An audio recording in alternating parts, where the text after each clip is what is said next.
Yeah, it's your boy Caev, Big Caev, man. Not the little one, that's not the medium. I'm over here, Do It But Don't podcast. Y'all check this shit out. Hit that subscribe, hit that like, little bitch. Let's get it. I wanna rock right now. I got a Glock right now. I wanna rock right now. I got a Glock right now. I wanna rock right now. I got a Glock right now. Nigga gotta wait your turn. Nigga, I don't take no turns. Nigga don't learn his lesson. Nigga better keep a weapon. Better keep a wet so niggas get wet. Happy the boogie collecting the debt. I wanna rock right now. I got a Glock right now. Nigga gotta wait my turn. Nigga, I don't What's take good, no Do It But turns. Don't? Purple World, episode 76. I almost forgot. Today, I gotta say, too, before I forget, disclaimer, Ryan kidnapped our lights, so we don't got the lights today. So it's back to the overhead lights on. So this is the it's first. not as sexy. It's the first episode. No, honestly, the color grading comes out way better in this way for some reason. For real? It does. It's mad hard. weird. Like, I low-key miss it. But this is the first episode in like 20 episodes, I think, with the lights on. But today we got someone, been recommended for a while. I started hearing your name out of nowhere. And at first, I wasn't really paying attention, to be honest. Yeah, it'd be like that. I swear to God, before I got the DM from her, Yeah. Grunge brought you up. Charlie, the episode that came out today, Charlie was giving you Love fucking y'all praise. niggas, man. And I forget who else. I think Clark might have said something about you. A couple people, like, bro, I swear to God, like almost every episode for the past like 4 or 5 episodes, your name has came up. Oh, for real? Yeah, I swear to God. That's So it was hard. like the biggest That's coincidence. hard. Then she hit me up, and I'm like, all right, you know what? Fucking bet. Let's get it. And, Alright. bro, I normally don't take this long to get in the introduction, but I'm going to say it. I literally posted it on my story. I don't even know if you saw it, bro. I listened to that project, the 2Muchfunn shit, for the first time today. And that, if you are watching this podcast, first thing you got to do, literally go download that in your fucking playlist or whatever the fuck you stream music on, and then come back to watching this. Because that project, I don't know. I don't normally listen to underground shit, but I love it. But Thank you. I appreciate that, man. For real. bro, no problem. But time for your formal introduction, Mr. Caev. Hey, what's That's going good. on? Caev, Big Caev, man. Not the little and definitely not the fucking medium, nigga. What it do, dog? What it do, man? Thank you for having me on, for real, for real. Bro, of course. I'm fucking hyped for this episode. I get those occasional episodes that people just be catching me off guard, and I'm like, I was not hip to this motherfucker, and I be trying to study everything. Yeah. And you're one of them, bro. Like, appreciate I've that, been man. hyped all day. I woke up today in just a weird-ass mood, and then I fucking wouldn't listen to that project. Rest of my day, I've been cracked out. Bro, thank you. Bro. That's what I want the music to be, like an application, you feel me? Like apply it, like use it, like medicine. Like drugs, because I was on acid, and I was like, that's when I realized music was my first drug, because I was like, oh, I could do music and it instantly change my mood. Like if I just did ecstasy or something, you feel me? I'm like, oh shit, music been my first drug. So thank you, because thank you. That means a lot to me, honestly. course, bro. Because I like drugs. Yo, no bullshit. You saying that, because I don't normally break down lines, but I was going to ask you about this. You'll remember the full line. I don't remember the full line, but you said something about I just popped 6 Teslas, and then you say some other shit after that, and that bar was hard as fuck. I literally went and played it back like 3 times. Oh, I said I just popped 6 Teslas. I'm electric. I'm in my whole spot getting top-notch box and getting the top from a best friend. It was some shit like that, and I was like, yo, what the fuck, bro? Yeah, That shit was I hard. be rapping. Like I feel like people be kind of sleeping on me because like my styles moving like expressionist styles. So like some people might get caught up on how I say things versus what I'm saying, but like eventually they catch on. You feel me? Bro. Yeah. I got mad questions about the music. Yo, I'm an open music. book, man. No, I'm not, bro. Trust me, I'm gonna get into it, but I always got to start off before I forget, because people like you, the episodes that I actually got talkative motherfuckers that don't just sit there and give me 1-word answers. Oh, yeah. I be going on and I'll forget to ask the introduction. But just for anybody that's watching this, they got no idea who the fuck you are. I want you to talk as long as you want, but try to get it in-depth as possible. Just an idea of who you are as a person, what you're about, X, Y, and Z, all of that. I'm Caev. From Dorchester. I represent the intersection. I feel like, you know, I'm right there, like in the middle of everything. I feel, you feel me? Like well, you know what I'm saying, when a runway meets like high fashion, when hood meets runway and stuff like that. You know what I'm saying? Like I feel like I'm like the first of my kind where I'm from. Like, you know, like that hood nigga artist. Like I'm really about my art. You feel me? But I'm really about everything else I'm about too. You feel me? So it's like I feel like that's basically what I am. I feel like I'm the first of my kind. And there's like we talk about 03. You feel me? Sabo. I mean these young boys like who like. It remind me of myself, you feel me? Like, they're just like, you know what I'm saying? Like they're different, but they still they where they from. You feel me? So it's like, you know, I'm that different thing. I'm still trying to figure out what Caev is too. So like let's all figure it out. You feel me? Like that's what the music's for. I feel like, you feel me? Bro, figure it out through there.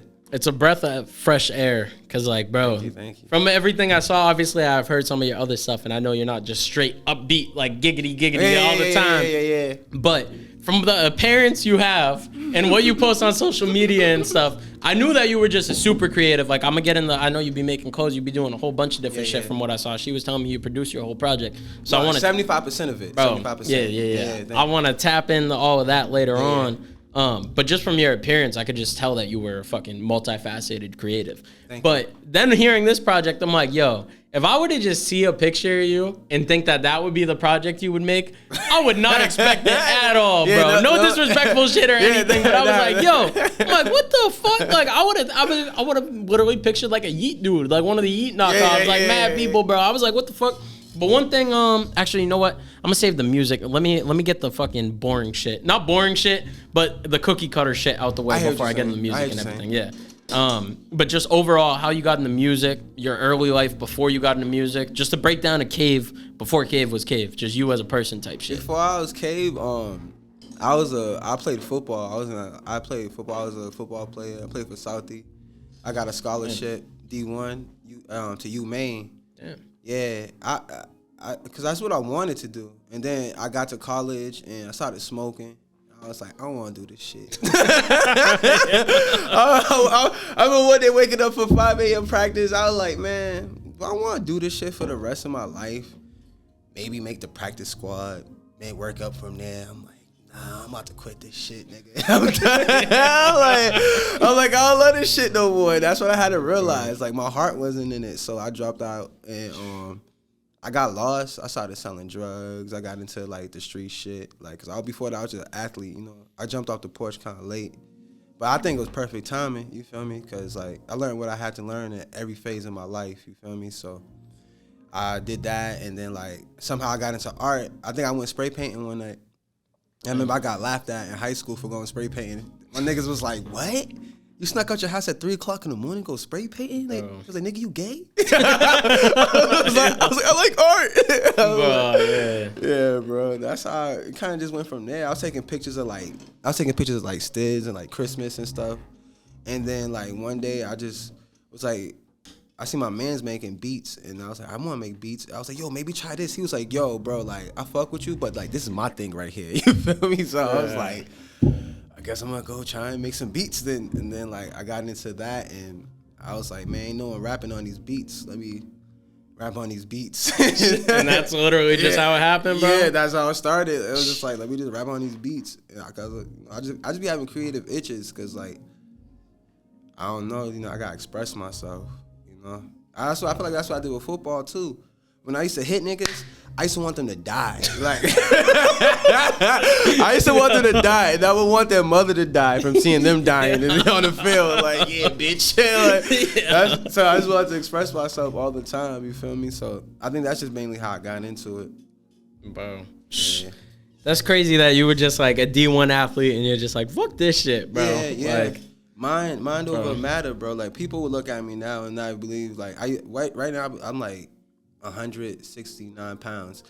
My most weight I ever weighed, I was like strapping 225 pounds. Damn. Yeah, dude. It was just like, because it's just you could do whatever you want, and that's what I love about this art shit. Like, physically, you can only be so strong. You can only lift so many weights before you just max out. You feel me? You're gonna hit that limit. You're gonna hit a physical limit. You can only run so fast. But with this mind shit, you can do whatever the fuck yeah, you want. ain't no limits, bro. Straight up, bro. Ain't no limits. So I was just like, I took the athletic mindset and applied it to the art. Where I was like, yo, Kobe.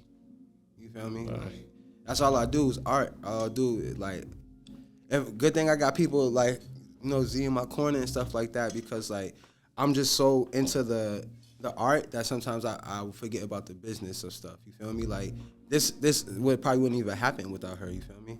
Shout out you. Yeah, shout out you. Yeah, for real. Because it's like, I be so in it. Like, that's all I think about. That's all I do. I was like, yeah, man, like, I don't know how this is going to work. I'm just going to try my best. And it's like it's working. Yo, bro. I'm like, all right, right. You saying the athletic mind shit, bro. I normally have to ask people that, but you just flat out answered it. I normally ask people, I'm like, yo, if you were fucking, you have so many, I love, no offense in the failed sense, but the failed athlete stories, bro, of people that get in the creative shit, it's always fucking like, I don't know what the fuck it is, bro, but it's like, they just always do it. Yo, you want to know what it is? I'm about to get a little, I think it's some hood shit. It's like, you remember that Dave Chappelle episode? He was like, well, I was supposed to do up there. A lot of these kids think you better learn talent, better learn how to dance, nigga, throw balls. So I was like, oh, what's next? I was like, because since I was legit, I knew I was going to be rich. I don't know what's going to, it might be off the clothes, it might be off this music shit. Who knows? I might hit the lottery one day, you feel me? But I just knew I was going to be rich. So I'm like, well, it ain't going to be this football shit because I don't love that shit no more. So I'm out, you feel me? Like, I'm a real, like, vibes guy, you feel me? If the vibe ain't right, I'm not doing it. Vibes right. I fuck with it. The vibes is vibing. Bro, I gotta say, bro, right off rip, you are probably the first, not first, because I've had guests that come on here and they're straight up themselves, but you're one of the first people, or not first people, you're in like the, I'll say there's probably 5 guests that I know. Charlie being one of them, which I gotta give a salute to Charlie. Yeah. There's like 5 guests that have been on here probably that I feel like they're truly 100% authentically just being their raw selves. Yeah. And I get that vibe off you right away. I'm very excited. We're only 11 minutes in, and I'm very excited for this whole fucking episode, bro. Yeah. You have great energy. This is one of my, I really don't care about interviews, but Z was telling me, she was like, yo, you gotta like, you know, do those type of things. But I'm glad. I'm glad it's like this. You feel me? I appreciate it. Is this your first interview? One of them in a while. I only do interviews like that. Damn. Yeah, I only do them shits because I don't know. Like I need to just get. I should do them shits more. People telling me. I remember I was talking to Millyz. I met Millyz years back in New York. Damn. Yeah, man. Like Millyz, like he's mad cool.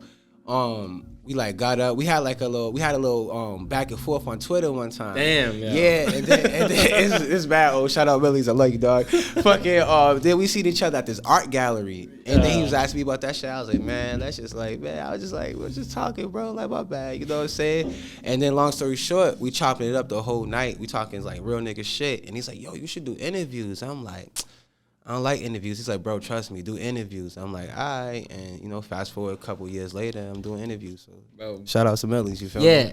And Bryce been telling me you're going to do one for a minute. And if you're watching, yo, get over here, gotta get on, bro. I've been dying to get you on. Nah, for real. I feel like this is one of the ones that you have to stop and do. You definitely within the last year, like, cause I moved back from LA last year. That's why, bro. I said it earlier. I'm like, dude, this dude literally appears to have just popped out of fucking thin air. I'm like, I don't know how the fuck I'm just hearing your name now after the shit I fucking have been hearing ever since you hit me up about the shit. I haven't been the best at like marketing myself and stuff, because like I said, I've been so into the art, you feel me? Shout out to Bodie. Bodie's the one who told me I needed, like, he's the one who like been showing me a lot of shit. It's cool. You gotta get your ass on here too and not try to charge me this time. Dorchester. Boy, you gotta get on here, bro. I was rocking with your shit because Giles and everyone was like, yo, you gotta listen to Bori. And the whole time Bori was locked up before he started dropping this whole wave, I was bumping Bori's shit and I was mad hype and he tried to charge me. But I fucking love your music and I want you on this podcast. No disrespect by saying that. He'll probably come on. I hope he comes on, bro. I fucking want Rico. I haven't sent Rico any of these clips, but Rico, when she was in here, she's like, I got you. She's like, I'm going to make sure Bori gets on here. And she still hasn't made it happen. And I've said it in like 4 podcasts. Rico, we supposed to be doing a video. What's up? Bro. I got a fire tape. You said it's fire. Let's shoot a video, Rico, dog. If you're watching this, shoot a video for We in this motherfucker stirring up the fire. Yo, bro. The energy is immaculate on this one. But my bad. I didn't mean to cut you off. I don't know where else you were going when you were talking about Bori and marketing yourself. Oh, just, why you haven't heard from me? Okay. I realized, like, I've been doing I proved to myself, like, yo, you're a fire artist, like, 4 times over within, like, the last 6 years of my life, you feel me? But no one saw it because I was just doing it by myself, you feel me? Like, I wasn't putting shit out, you feel me? And then it's like, I was like, what don't I have right now? I was like, a sense of business, you feel me? And I wasn't thinking about it like that, you feel me? I was just thinking about art for some reason. I mean, I'm just be the best artist in the world and it's gonna happen. And like, now I have the skills for it. Now I'm just like, all right, okay, where now I gotta apply myself in other places. So I was like, business, you feel me? Started thinking more business. I'm a hustler, so I'm just like, me and Bodie talking about shit. I'm like, nigga, you right. I'm like, why was I not thinking about it like that? I'm like, that's bad real, nigga. So shout out to Bodie, nigga, cause like, nigga, like we got a real cool relationship, nigga. Like that's my dog. We knew each other before all this rap shit and shit. So it's like, to like watch him go up the way he's going up, like one, I always knew it, you feel me? Two, it's just like a beautiful thing because it's like a real like back and forth with us, you feel me? Like learn one, teach one, earn one type shit. And we just keep going up with each other. Like, yeah, even outside of the music, bro, we keep each other on our squares and shit. That's my brother for real. So it's just like, yeah. It's mad cool how shit just be lining up. You feel me? It's mad cool. Like it's like a movie. You feel me? Like, yo, shit. Bro, shout out to fucking the whole Feed the Family movement. I gotta start getting all of them on, bro. It's crazy now because the amount of people that I'm tapped in. I lived in Dorchester till I was like 6 or 7 years old. And the amount of people that I'm tapped in with from Dorchester now, I'm like, all you motherfuckers just know each other for fucking like years. What's good, y'all? Thank y'all for tuning in to Purple World. Just a reminder, we got a fresh studio over here. If you guys want to book a studio session, our rates start at $50 an hour with an engineer, $25 an hour with no engineer. Rates do vary depending on which engineer you choose. You can book a session by heading over to the Book Now button in our Instagram bio and book through Square. You can shoot us a DM to figure out what time slot you want, as well as which engineer you want to work with. As a test to see who our loyal viewers are and see who's really rocking with us, if you made it through this whole ad, you could head over to our Square website and you could put code POD10 and that's going to give you 10% off your session. One time use though, you are not able to use that again, so use a wipe. Back to the episode. Also, don't forget to subscribe. It's decades, bro. Yeah. I'm like, I low-key wish I never moved out. Yeah, Dorchester shit. I love Dorchester, man. I wouldn't want to be from nowhere else in Boston. Shout out to all the other, the other parts, you know what I'm saying?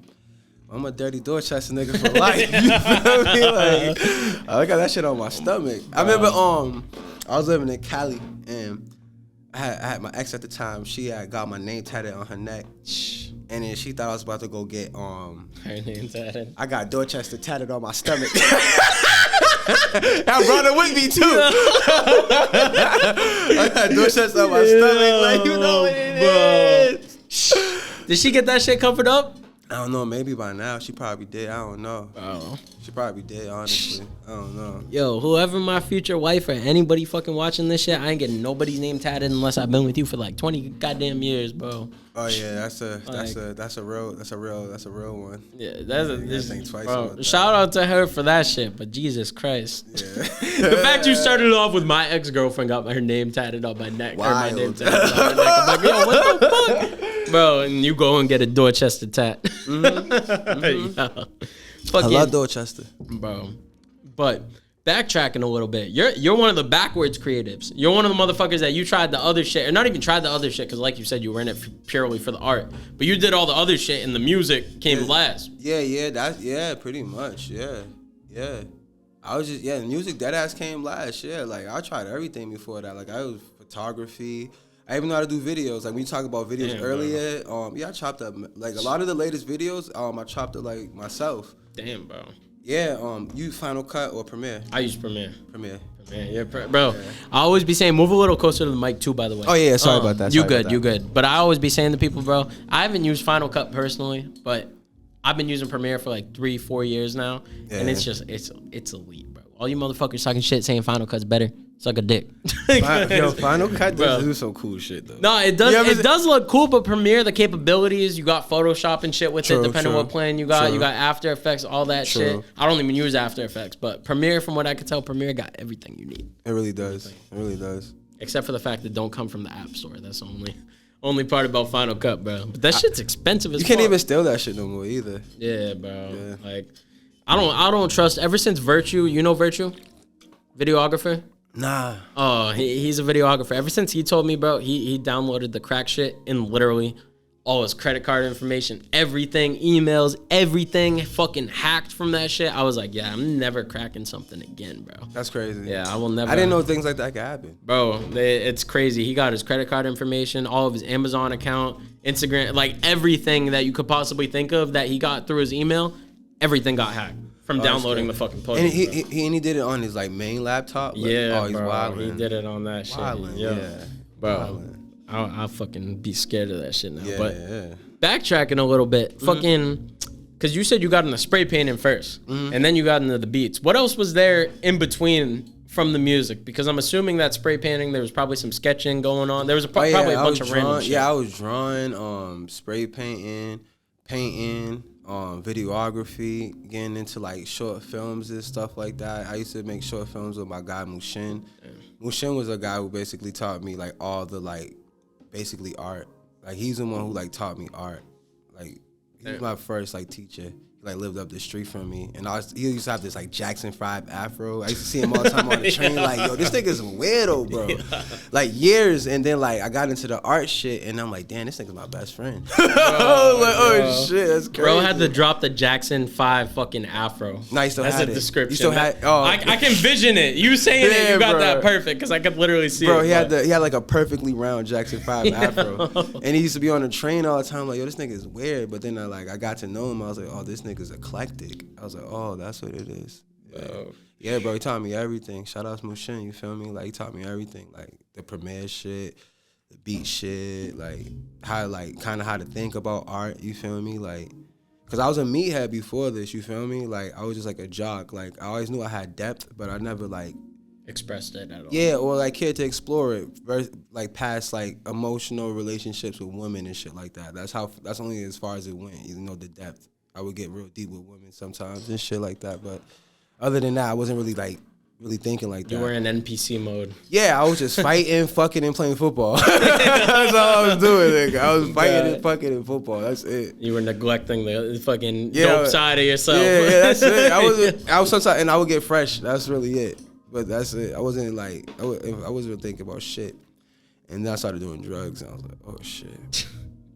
What was your first time smoking like, and first psychedelic experience? Oh, first time smoking. First time smoking, nigga. I was in my boy's whip. I was like, I'm a freshman in college. That's the first time I ever smoked. Damn, you were a late ass boomer. I smoked for the first time when I was 12. Yo, you Spanish?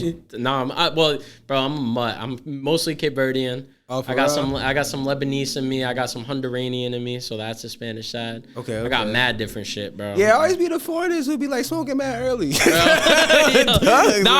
went to school with the white boys, so the white boys, them motherfuckers was doing shit. Oh yeah. We were in like 5th grade, motherfuckers smoking weed for the first time. Yeah, definitely white boys are definitely like have you doing some wild shit with the drugs. Them motherfuckers are out of hand. My friends was dropping tabs of acid in fucking 7th grade. Oh yeah, I did acid for the first time. Around that time, after I dropped out of school. Around that time. Oh yeah, I thought you were saying that early. I was gonna be like, yo. Fuck no, hell no. First time I smoked, I was smoking and then like I was like, damn, I think I'm getting high. I felt like spiders were like crawling up the back of my neck, nigga. And I was like, damn, I think I'm getting high. And like from that moment, I just knew I was gonna be smoking weed for the rest of my life. No cap. Like that's the only drug that I've done that's like really like grabbed me. You feel me? Now they say it's the gateway drug. Like, yeah, I guess, but like that one's like that shit got me. Like I'm gonna be smoking weed for the rest of my life. Like other drugs, it was like Harry Potter. Like I gotta go to potions class. You feel me? I learned what each one does, so like I learned how to apply it. You feel me? Because what I realized I was doing, I was self-medicating. I was like, oh, that's what I was doing. I was trying to figure shit out. And then when I figured out what each one does, like I started applying it accordingly. You feel me? So yeah, I started getting wavy with the drugs. And I remember when I first started making beats, niggas was like OG Swagger Dick and stuff and Hassan Barclay. They used to come to my basement and shit like that. Damn. Yeah, and they would be like, yo, how is he so good at making beats? And I remember Hassan, he was like, honestly, I think it's the acid. He was like, I think it's the acid. Because it was like, nigga, I just had started making beats like a year or two ago before that. And it was like, I was like, nigga, it's all I do. Like, nigga, I was in the basement at the time before I had moved out and did all this other shit. And that's all I was doing. I was just making beats and trying to figure this shit out. Cause I'm like, yo, I'm gonna do this shit. Like, I'm gonna do this shit. Like, I'm a real plan A type of nigga. Like, if I wanna do it, I'm gonna do it. I'm gonna make it happen. I don't care if it take years either. Like, I'm patient. I'm mad patient. I wanted this interview. like shit, you feel me now? Like, these motherfuckers have been waiting 2 years. You were like one of the first people in a while that I was just like instantly like, yes. I appreciate that, brother, for real. I appreciate it too, and I meant to say this disclosure at the beginning. But I'm gonna say it now. I told Maddie to tell them to text me on the business number.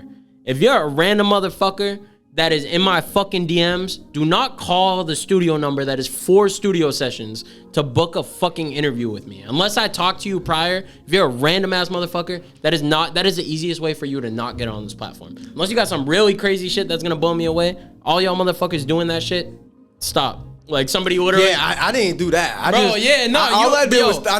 like, yo, I want one. I gotta give salutes to you too, bro. I literally was talking about it in the Charlie podcast. People, bro, I don't know how many times I need to say this shit, and it proves to me who watches this fucking podcast and who doesn't. If you're gonna ask me for a fucking interview, explain who you are, give me some fucking information on a body of work you drop, whatever the fuck it is. But don't just hit me up on some, yo, let's work. Don't fucking call my phone number. That's not unprofessional. Bro, like literally, that's why I got a second phone, because people were doing it to my fucking old shit before. But now, like literally, motherfucker, go follow me. This motherfucker got 12,000 followers. I don't even know what the fuck your name is, but I'm not even answering your message. This dude got 12,000 followers, 20 likes on each post. Motherfucker just found out about the shit from the Charlie interview today. Goes, likes the interview, follows us, DMs ask for an interview. Right away, get a call. Don't answer. Text me. Yo, my name is so-and-so, blah, blah, blah. I'm trying to work with you, bro. I'm like, dude, I'm not giving you a fucking. I don't even know who the fuck you are. You ain't even give me no fucking introduction, bro. Like, learn how to reach out to people properly. Yeah. And if you're not like the way you had her do it, I don't know if you're probably good at reaching out to people regardless. But if you fucking don't know how to, or you don't want to yourself, have somebody else do it. Just literally just introduce who you are, whatever. I'm gonna at least consider it. But if you just hit me up on some yo, let's work shit. Fuck out of here with that bullshit, bro. Unsubscribe to this fucking. Actually, honestly, he said, "Get the fuck out, bro." Straight up, that shit is get mad that shit out of here. That unprofessional ass shit, bro. Yo. Shit's changing, alright, my nigga. It's not like it used to be, alright. Shit's changing around this motherfucker, alright. We doing professional shit now. Do it or don't, bitch. Yeah, literally, yeah. Professionalism. Like, what the bro, fuck? I don't understand it, bro. Like, I don't know how motherfuckers think. Like Charlie was talking about it. He's like, bro. If you hit me up and you just say, yo, let's work, what the fuck we working on, bro? Exactly. Like, what? Exactly. I don't, the way I'm saying, I don't know who you are, whatever the fuck. Motherfuckers should be wilding, bro. Niggas saying he need to work on that Instagram. 12K, 20 likes. Bro, like, the I'm not even like an Instagram type of guy, but it's just like, come on, that's just tacky. The fake followers are so dude. apparent, bro. Yeah. I'm not falling for it. And the motherfucker got his government name in with the verification check. Paying for verification and shit. Yeah. Fuck out of here with that bullshit, bro. Man. Can't pay for Wave. Yeah, bro. Motherfuckers don't understand that shit. You gotta invest in yourself, but it's not fucking paying for fucking fake shit is not gonna fucking cut it, bro. That's not it. Fake shit ain't gonna cut it, bro. That's not it. Like, motherfuckers be tripping. Talking about that though, on a backtrack note, my bad for the fucking sudden energy surge. Nah, I appreciated it. Bro, I just had to get it out because I meant to say it earlier on because I was like, bro, these motherfuckers, I meant to give you your props originally for just her reaching out fucking correctly because, bro, you guys have no idea. As a platform, and anyone else that's watching this that runs a platform understands, people that reach out correctly and don't come on no bullshit, I appreciate that shit so much, bro. Like, so much, because it's just, even though I already knew who you were, just getting it in a professional format and not just, yo, let's work, it means a fucking ton. And it also is just way easier and a ton more respect to the people that are like, yo, let's work. Yeah, hell yeah. I did my little dance around the industry, you feel me? I learned a couple little things, and professionalism was definitely one of them. You know, showing up on time, you know what I'm saying? You know, being like, what's it called, congenial? Like, you know what I'm saying? You know, just being like nice and shit, you know, just being a person, you feel me? Because it's like, this is our job at the end of the day. Like, if anyone's not looking at it like a job, then come on, bro. You Gotta feel get me? out this shit. Yeah, it's a job at the end of the day. So, like, it's like, you know, just be cool. When you go in there for an interview, like, they don't care about, everyone can do a job. It's like, do I want to fucking hang with you for 8 hours, bro? You feel me? It's a job. Literally, you feel me? So it's like, nigga, be professional, bro. Keep the P, just don't stand for like player and pimp, nigga. Keep it professional at all times. You feel me? Literally. At all times, keep it professional. That's one thing I definitely learned, just like in my travels, you know, smacking at this shit the last couple of years. Just like, be professional about it, because I'm definitely like, I'm failing my way to like success. You feel me? I'm not gonna lie to you niggas and make it seem like, oh yeah, this shit just be mad easy for Caev and shit like that. Like, bro, I be falling on my face all the time, but I get the fuck back up. You can't keep me down, nigga. I get up every time, my nigga. But like, yeah, nigga, you fail your way to success, but the whole time be professional about it, bro. You know what I'm saying? Take your L's like a G, little shit like that. You're talking about taking your L's, because that's literally what I was gonna ask, but you already kind of answered it. Taking your L's. What do you feel like your biggest fuck up in that sense was of you being unprofessional that you learned, all right, I need to get my shit together, and it was sort of your snapping moment? Because I feel like every artist start off doing shit the way you were talking about. People don't want to talk about that enough. It's a road of L's to get to fucking success. So what I learned, I had to like kind of mature as like an artist and when you grasp that whole element of basically, I'm a product and I gotta treat it like I'm a fucking business. When Aura, shout out Aura used to be my manager. She like, I think she's working over at Alamo now. She used to be my manager, and like it was before she like started doing all this stuff. I was living in New York, and like I had posted like I just finished having like period sex with my girlfriend at the time. And then I posted my bloody dick on my story. Yo, what the fuck?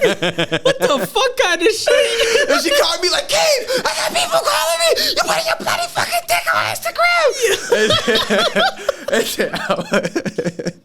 And then, like, you know, long story short, we didn't work together like too much after that. Like, but she was a great manager. Shout out Aura. I really to this day we're still cool. That's still my dog. You feel me? And then after that, my Alec, I started working with Alec real heavy. Alec Tavares, like we did a lot of great work together. We still like chat every day. He's definitely someone in my corner. And he said protect the brand. He said that to me, and when he said that to me, it kind of just clicked. I was like, okay, I gotta shape up. I was like, I can't just be this wild rock star. This is the fucking 80s. It's not the 90s, bro. Like, you feel me? Like, you can just be I'm a rock star. I'm surprised you ain't get banned off Instagram for that. I think that's why my shit, like, I got flagged so many times, bro, for shit, bro. Like, they done beat me into the corner now. I'm like, all right, IG, you got it, bro. I hope you're not one of the motherfuckers that isn't allowed to accept collab posts. For a little bit, it was kind of like that. But I got that shit fixed out. Honestly, I was like, should I just start a whole new IG? I'm like, bro. I don't got that many followers. I got like 335, you feel me? 3,500. I'm like, that's not a lot, you feel me? Don't downgrade yourself like that, bro. I was having this conversation earlier. That's real. You got 1,000 true followers. If you can get them to spend $100 a year, 100 bands. True. 100 bands. Think about it like that. Yeah, honestly, when my first tape, what's that shit called? Broken Talented. Yeah, Broken Talented. Excuse me for hitting the mic. Pause. Fucking I sold that shit for 10 a pop. I made 1,500 off of it. Damn, bro. Yeah, bro. Me and Buddy talking about that shit. We was like, nigga, like, why would I give someone else my work to sell? And like, you feel me, only getting that much back, you feel me? Like, when I could just sell it directly to the people, like cut that nigga out the middle, you feel me? And that was my thought on that. And I was like, since I put so much like effort into that project, I sold it and, you know, got a good return on it. And I was just like, yeah, man, like, yeah. Like, if you right. I should, excuse me to my 3,000 followers. I love y'all. And y'all mean the world to me. I didn't mean to call you out like that. You're right. You're right. It's because it's a perspective thing. It's a perspective thing. You're right. Thank you. Seriously. No problem, bro. That's just life in general. It's so fucking weird, bro. As you get older, the biggest thing you realize, life is all perspective. It really is. Literally, like, over anything, life is perspective. The way you were talking earlier about your mind being able to do anything. That's the prime example. But even with shit like that, the way you portray things, the way you interpret things, all of that, it's all perception. Yeah. Really. I learned that. I was in jail for a week in Cali. That's when I was like, oh, shit. I was like, yeah. I gotta look at this differently. I gotta look at this differently, bro. I was like, nah, this shit ain't for me, nigga. I'll do this shit, nigga. Like, what? I love my freedom, nigga. I'm a free man. I love that shit. So I was like, yeah, let me look at life differently. Cause like, bro, you're bugging right now. Yeah, I was bugging. Brought my ass back home. I was like, let me chill the fuck out, humble myself and shit. And that's what I did. Yeah. You talking about that? I always anybody that's talked about openly being locked up, I always ask them. My bad, bro. Nah, you fucking seltzer's causing some burps, bro. Gas, whatever the fuck. I don't know the science term. But I always ask them, what do you feel like your biggest lessons you learned from that experience? And also, if you got, I always ask people too. Most people don't end up sharing, but some people occasionally do. If you got any crazy stories that you would want to share too from the whole experience. From that shit, both of them. that wasn't ain't nothing crazy really happening there. It's just like gang culture is different in Cali. That's really imagine, it, bro. Niggas in there standing like this, like they standing like this with their feet apart, like this, and like what up, cuz? Like this. Yo, it was respectable. I was like, this shit kind of cool, nigga. Like that's really it. But my biggest lesson from being in there was like, one, don't get caught. Two, like don't get caught, my nigga. Don't try that shit, boy. Fucking two, for me it was more just like I was like, yo, I feel like every decision I made in my life had led me to that point. You feel me? It was just more like taking ownership of just like me again. You feel me? Like, nah, this is all your fault, my nigga. This is your fault. And I feel like the moment I did that, I felt so much power come back to me, you know what I'm saying? Just like totally abandon any type of victim mentality, you feel me? Just totally abandoning that shit. If something happens to me, it's my fault. I could have made different decisions to have a different outcome, you feel me?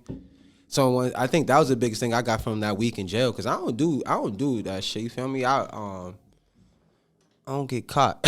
You feel me? So I was like, I don't do that shit. So I was like, me sitting in there had me really thinking. I was like, yeah, nigga, like, no, I got shit to do. This ain't part of my story. I already said that. I beat a case like 6 years ago. I was looking at 4 years, nigga. Damn, and the whole time, niggas was looking at me like, yo, you about to fight it, nigga? You're crazy.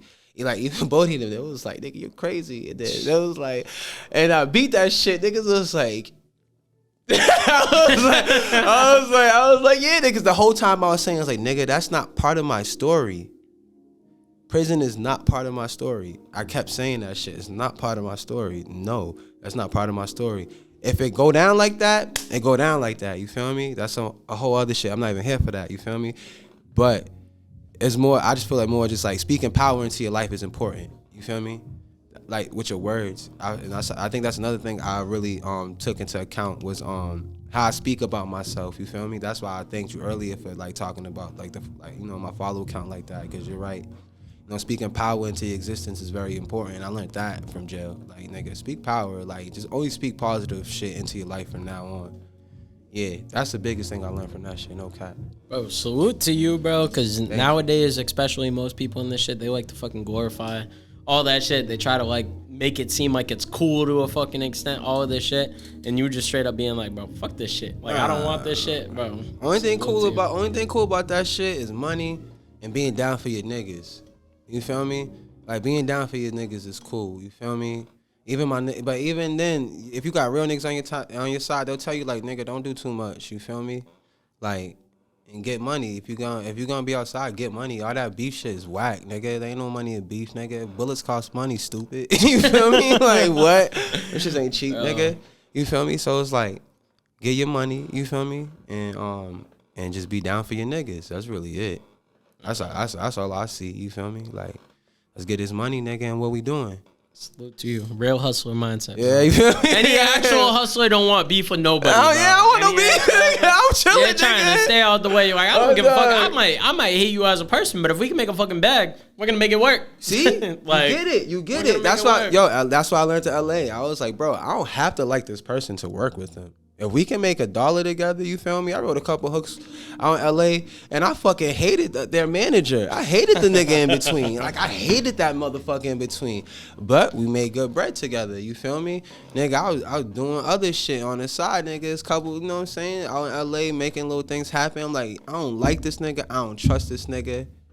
But let's get this money. Let's get this money. You feel me? Like, what? I understand keeping art and money separate, but also motherfuckers got to realize, bro, sometimes you got opportunities in front of you that are so good that fuck whatever the fuck little personal issues you have. Because 9 times out of 10, I always say this, when it comes to beefs, bro, you got I'll say 5 to 10% of beefs are legitimate beefs that there are reasons worth having beef over. Yeah. Rest of the time, it's over a bitch. It's over some petty shit. Yeah. Oh, you got put on a show flyer above me.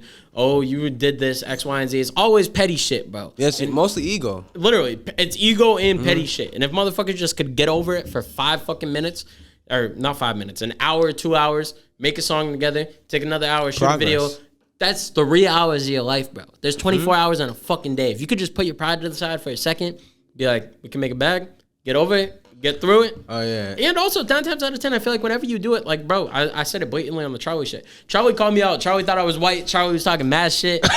Charlie was talking mad shit, bro. He's like Saxons. Yeah, he was calling me a Saxon. He was calling me a culture vulture, X, Y, and Z. So I'm like, for a while. When did he do this? Bro, this was months ago when the whole Adam Lou beef popped off because Adam got on this podcast. Oh, for real? That whole beef started from this episode. Us talking about the BMAs. But I like both. I like all y'all's podcasts. Bro, I like to all tell the of them. truth. You Yo. feel me? Charlie, you know I love you, nigga. Bro. You know I love you, nigga. But Yeah. I love all y'all shit. You feel me? Yeah, bro. And honestly, I thought a appreciate podcast war was kind of cool. it was entertaining. It was kind of cool, Bro, I was watching that, bro. That whole shit popped off at the worst time, bro. Tell me why I'm in the middle of reading 50's book, Hustle Harder, Hustle Smarter. Oh, I got the audiobook. Bro, I listen to audiobooks are the fucking wave, bro. I be telling motherfuckers this all the time. I listen through the whole shit through audiobooks. Yeah, I like the audiobook. I do also like reading too, though. Yeah, no, I like reading too, but Yeah. also I drive for work. Exactly. So when I'm at work, bro, I just be throwing audiobooks on. But Yeah. I was reading that shit during all that. And I'm like calling Adam up. I'm like, yo, we gotta go to war with these motherfuckers.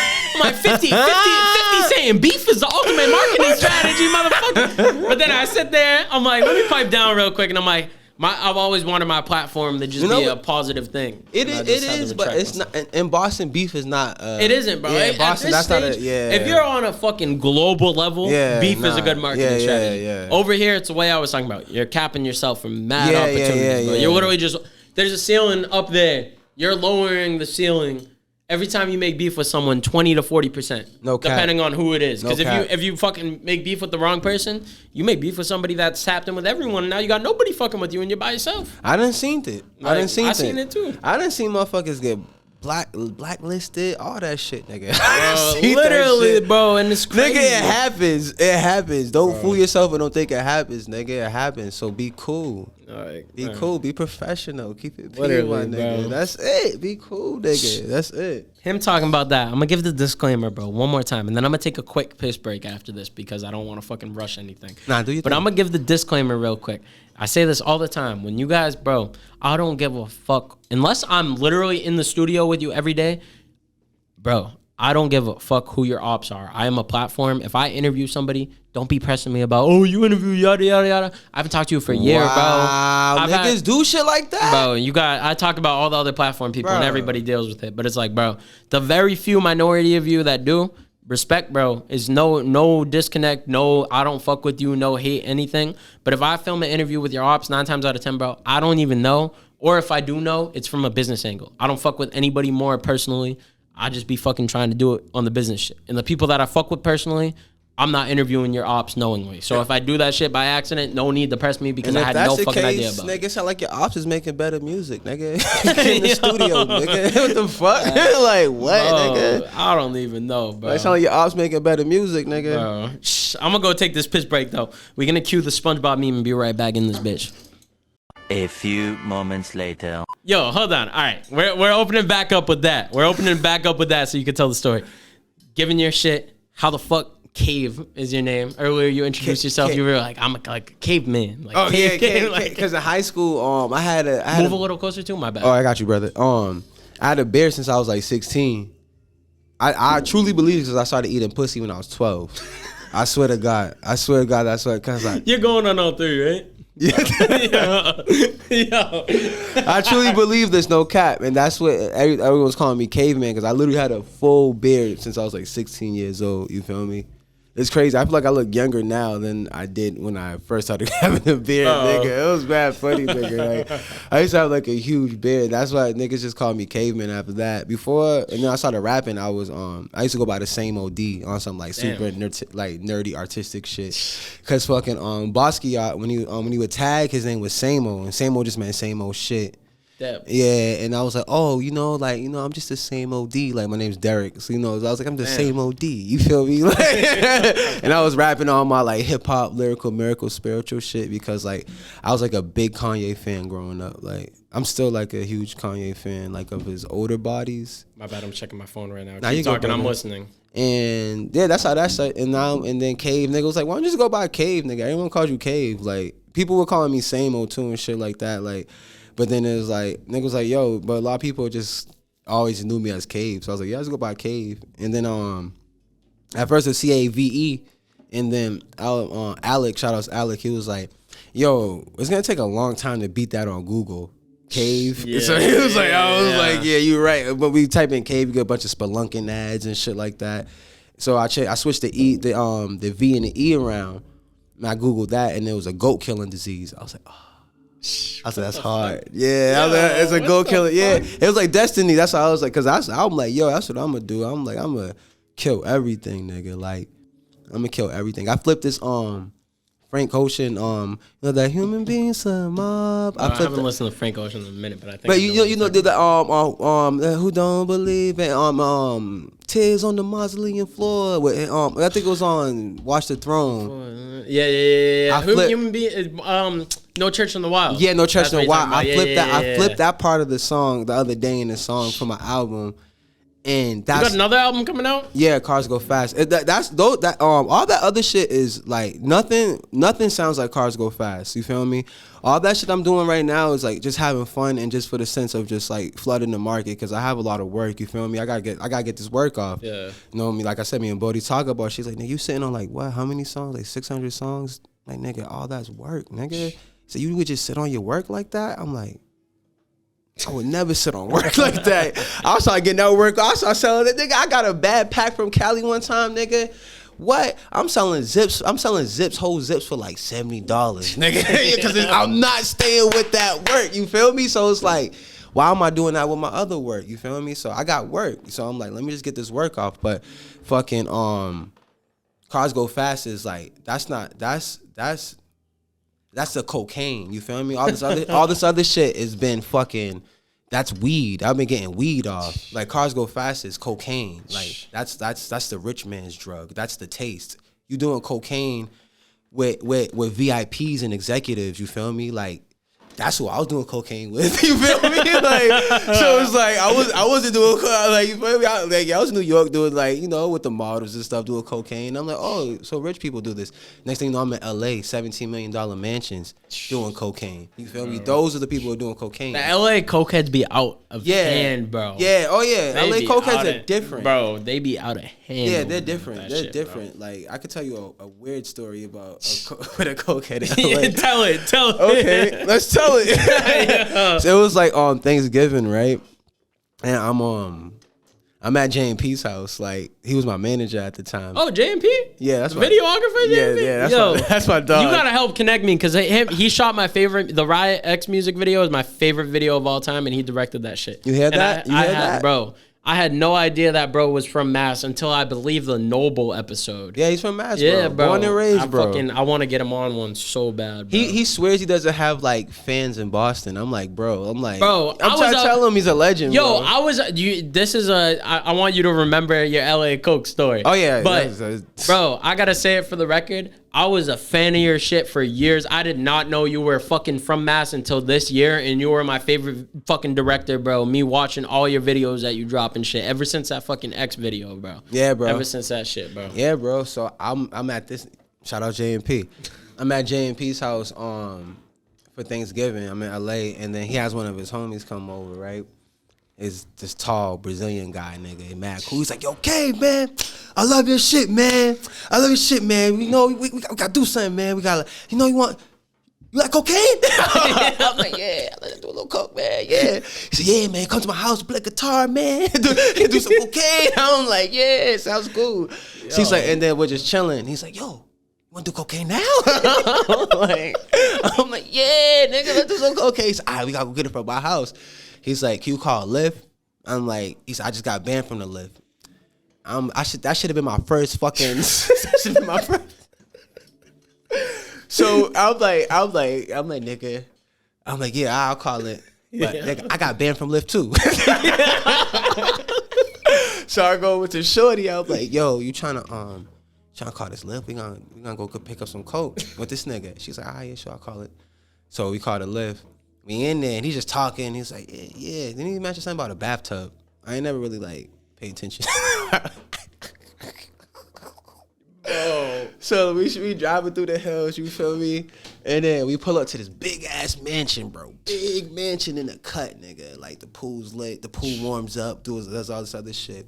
We're in the pool house. The pool house is as big as my my mother's house in the hood. You feel me? Bro. At the pool house, and the whole thing's like made out of glass except for this one section. We in there like doing drugs and shit, smoking, talking shit. I'm with Shortie, and then he's like, "Yo, you guys ever thought about doing OnlyFans?" And then we was like, we kind of thought about it. You feel me? And then like he said, "Man, you guys are like so hot together." He was like, "Man, maybe we should like film a scene." You feel me? Like what? He said, "Yeah." He was like, "Yo, I got this bathtub right here, nigga." So I'm just like, okay. You're joking. Nah, dead ass. So I was like, all right. So like, you know, I take off my clothes, but I kept my underwear though. She kept her bra and her panties on. We in the tub and we like make it out and shit. You feel me? Yo, what the fuck? Yeah, LA is wild. and then he goes, he puts the phone down. He goes, "I'll pay to watch you guys fuck right now." Yo. These LA motherfuckers be out of pocket. What the fuck? Yeah, dude. But he was a cool guy. He was just horny, I guess, nigga. He was horny as shit. So and mind you, bro, we're in the pool house. The whole thing's made out of glass. You can see out into the pool. We go into the shower room. The shower room is bigger than this, and the whole thing's a shower. The whole thing's a shower. Bro. So I'm in there, we're making out, and he goes, "Oh, y'all offer y'all money to have sex," and then I'm just like, I was like, I came here to make music, bro. You feel me? I'm trying to make music. And then he kept pressing, and then so I looked over at Shortie. I was like, what you trying to do? Shit. I'm like, oh, God. She was like, "How much we talking?" I was like, "Good girl." Good girl. How much we talking? And then she was like, He said like a band. And she said, "Nigga, realistically, that's not even enough for me to take off the rest of my clothes." And then he was like, "All right." She said 5 bands. He was like, "Okay." She said each. And then he was like, "Okay." Yo, so you came up a bag off that shit? Nah, he was capping. Bro. I think what he really wanted to do was just fuck her. You feel me? If I didn't love the shorty I was with at the time, I definitely would have I definitely would have been like, "Yeah, you could fuck her for some money." You feel me? And at that point, I was like, "Damn, I need a hoe." I was all mad at myself. I was like, "Man, if I ain't love this bitch, man, I could have took this, man." I was like, "Man, go like fuck, man, like what the fuck?" Like, where's this bitch now? You feel me? You feel me? Might as well have done it. You feel me? Baby, go in. Like, go get some money. Like, what? That gotta be the most wild story anyone has told on this podcast, I think. There's been a couple other similarly wild ones, but that might beat the record. I got stories.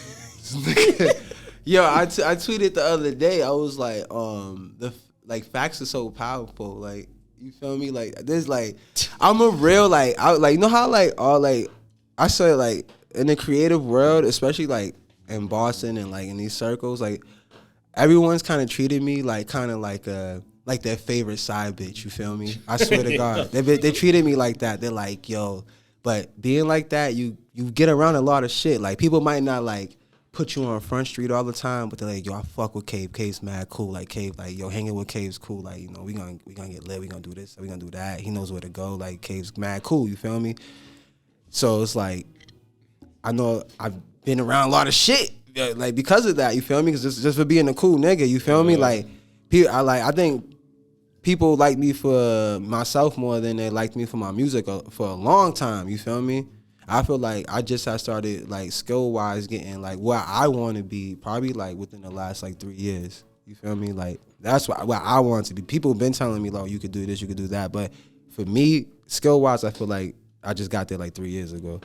But like going back to that other shit, it's like I feel like I just been around a lot of shit because it's for being a cool person. Like even like that whole Stizz come up and Christmas and all them. I was around just because I was a cool nigga. Like I wasn't like making music with them and shit like that. They follow me. We follow each other. We go into the same parties. We hanging out. I go to LA. I'm linking up with Stizz and shit like that and all this other shit because I'm a cool nigga, not because we about to sit there and make music together and shit like that. You feel me? So coincidentally, I just happened to be around a lot of shit during my come up. Like I kind of got like a sneak peek at what my life could be if I'm willing to work that hard for it. You know? So that's where I'm at now. I'm like, yeah, I'm not afraid of the work at all in any sense of the term. Like whatever, even if it's an interview, if we working on this rollout, it don't matter. Like, you know what I'm saying? Like, I'm eating it all up. Pause. Like, I'm just eating that shit. I'm eating that shit, bro. Like, I really fell in love with the work. And I think that's the difference now, is that I really, truly fell in love with the work. Not just the art, but the work. You feel me? I fell in love with the work. I love working. Let that shit. Yo, I gotta give you your props, bro, because you saying the personality shit. People underestimate how far a personality could take you. But your music alone, I was hyped as fuck. But after getting to know you as a person, I'm like, dude, yo, this motherfucker might be one of my favorite people in the scene after this interview. Like, bro, I gotta give you your props, bro. Just Appreciate like you, dead ass. I was gonna wait till the end, but it's just right now. Like, bro, it's my favorite ass. interview I've done. I swear to God, I don't really do the whole interview. Like I said, I don't do the interview thing. Yeah, man, I appreciate that, bro. Bro, like, I'm dead ass. Like, personality wise, music wise, everything. Like, I said it to Manny. Manny's like fucking one of my other favorite people. Ucho Manny? Yeah, yo, cool. He played football too. Yeah, bro. Shout out to Manny, bro. Yeah, hell yeah. Both you guys, bro, in the past year, out of random ass people that I've just fucking found out about, like Manny was in my inbox for like 6 to 8 months, me not answering the dude, watching every single episode of my podcast and shit, which I felt fucking terrible about. Once I locked in with him, I'm like, you are one of the people, if not the most person I believe in around me. Yeah. And bro, you're giving me like that vibe where I'm just like, bro, how the fuck did I not know about this dude for mad long? Like, personality wise, you're dope as fuck. Like, bro, I meant that shit when I was saying, I'm gonna give you the top #1 spot of just being yourself. Oh, thank Even you. though we're probably realistically halfway through this podcast, and I'm gonna give you your props, bro. I appreciate you, brother, for real. Being yourself, but also the music, everything adds up. You just got the full package. I gotta give it to you, bro. Thank you, Image brother. wise, Thank you. everything, Thank you, everything. brother. Seriously. Thank you. But before I forget to ask this, bro. Actually, bro. Here's the thing with motherfuckers like you. I got so many fucking questions, but Go also ahead, bro. I don't want to make it. I got a 2-hour cap because he got to go to work. But regardless, once people see that 2-hour number, motherfuckers be clicking off. So I got to be somewhat selective. That's right. But I'm gonna give you 2 in 1. One, being around motherfuckers like Stizz and Christmas, seeing their come up, like you said that. The way that you said that Isaac was describing about, I had a bunch of different examples of where I wanted to be in life around me. And he's like, I saw where the trappers could lead. I saw the good parts about it. I saw the bad parts. I saw the ball players, the good parts, the bad parts. I saw the artists, the good parts, the bad parts. You having examples of like that, of people like that. How much did that influence your decisions of just what you want to do and sort of your outlook on it? But also, too, after that, just moving around so much. You saying you've been in New York, you've been in L.A. Both of those, you could go whatever one you want to do first. Okay. But both of those. Like, what about it? Just the whole impact. Like, I mean, watching Stizz's whole come up and being there just as a friend. That shit was different for me. That shit was different because I had literally like just started making music around that time, and it's like, and then it's like, Stizz popped up kind of like out of nowhere. You feel me? And then it was like, oh shit, you could do this shit. You feel me? And that's what really changed a lot of shit. Like, I feel like probably this shit probably wouldn't even be here. Like, it was like shit, like no cap, like, cause like he made people feel like it could happen, and then like it affected a lot of people in a really good way with belief. But I also feel like it kind of like, especially like my class coming up. I can't even say I'm super with that class, cause like, but I definitely was around and like put like this thing on us. It was like, oh, you had to have like this one tape, like the one ring that's gonna like save them, like it's gonna take you out the hood and just save you. You feel me? And like, nigga, everyone has their own story, bro. Like, I remember Tim LaRue, that's Stizz's manager, good friend of mine. I gotta get him on one or two. Oh, yeah, bro. Yo, bro, this is a good man. It's definitely someone you should link with, brother. For real. Fucking, I remember when he was first coming up, like he was just learning how to do this himself. You feel me? Like all this stuff just got dropped onto his plate. You feel me? He did a great job with it. Fucking, he was telling me like, oh yeah, Stizz made 100 songs before we even put out one, and that's what kind of like put that little thought in my head. Like, I gotta make bad songs. Like, I gotta go on a kite and just make bad songs and not tell nobody about them. And I'm gonna make the best songs, it's the best tapes. You feel me? It's just like, and like, I feel like a lot of people had that mindset from that time. You feel me? And like, it kind of like, you know, it was like me and Stizz, we called it the Stizz effect. You feel me? Like, we called it that because it was just like, that's what happened. Because I remember talking to him about it. He was like, yeah, it kind of did happen like that. He was like, I ain't like mean for it to happen like that. You feel me? I was like, yeah, I know, but like, you know. Like, he don't care about being a leader, you feel me? But I'm like, bro, you got put in that position, so, you know, it is what it is. It is what it is, you feel me? You got put in. The first is first. I think he was the first one to get that, like, that real national spotlight. Now we got people like Millyz, you feel me? Shit, I feel like Key might be the next one, honestly. Key's Buddy good, too, bro. you feel me? But I feel like Key just got that. We got so many now, but bro. Key, I will always, anytime Key's name pops up on a podcast, I will give her props.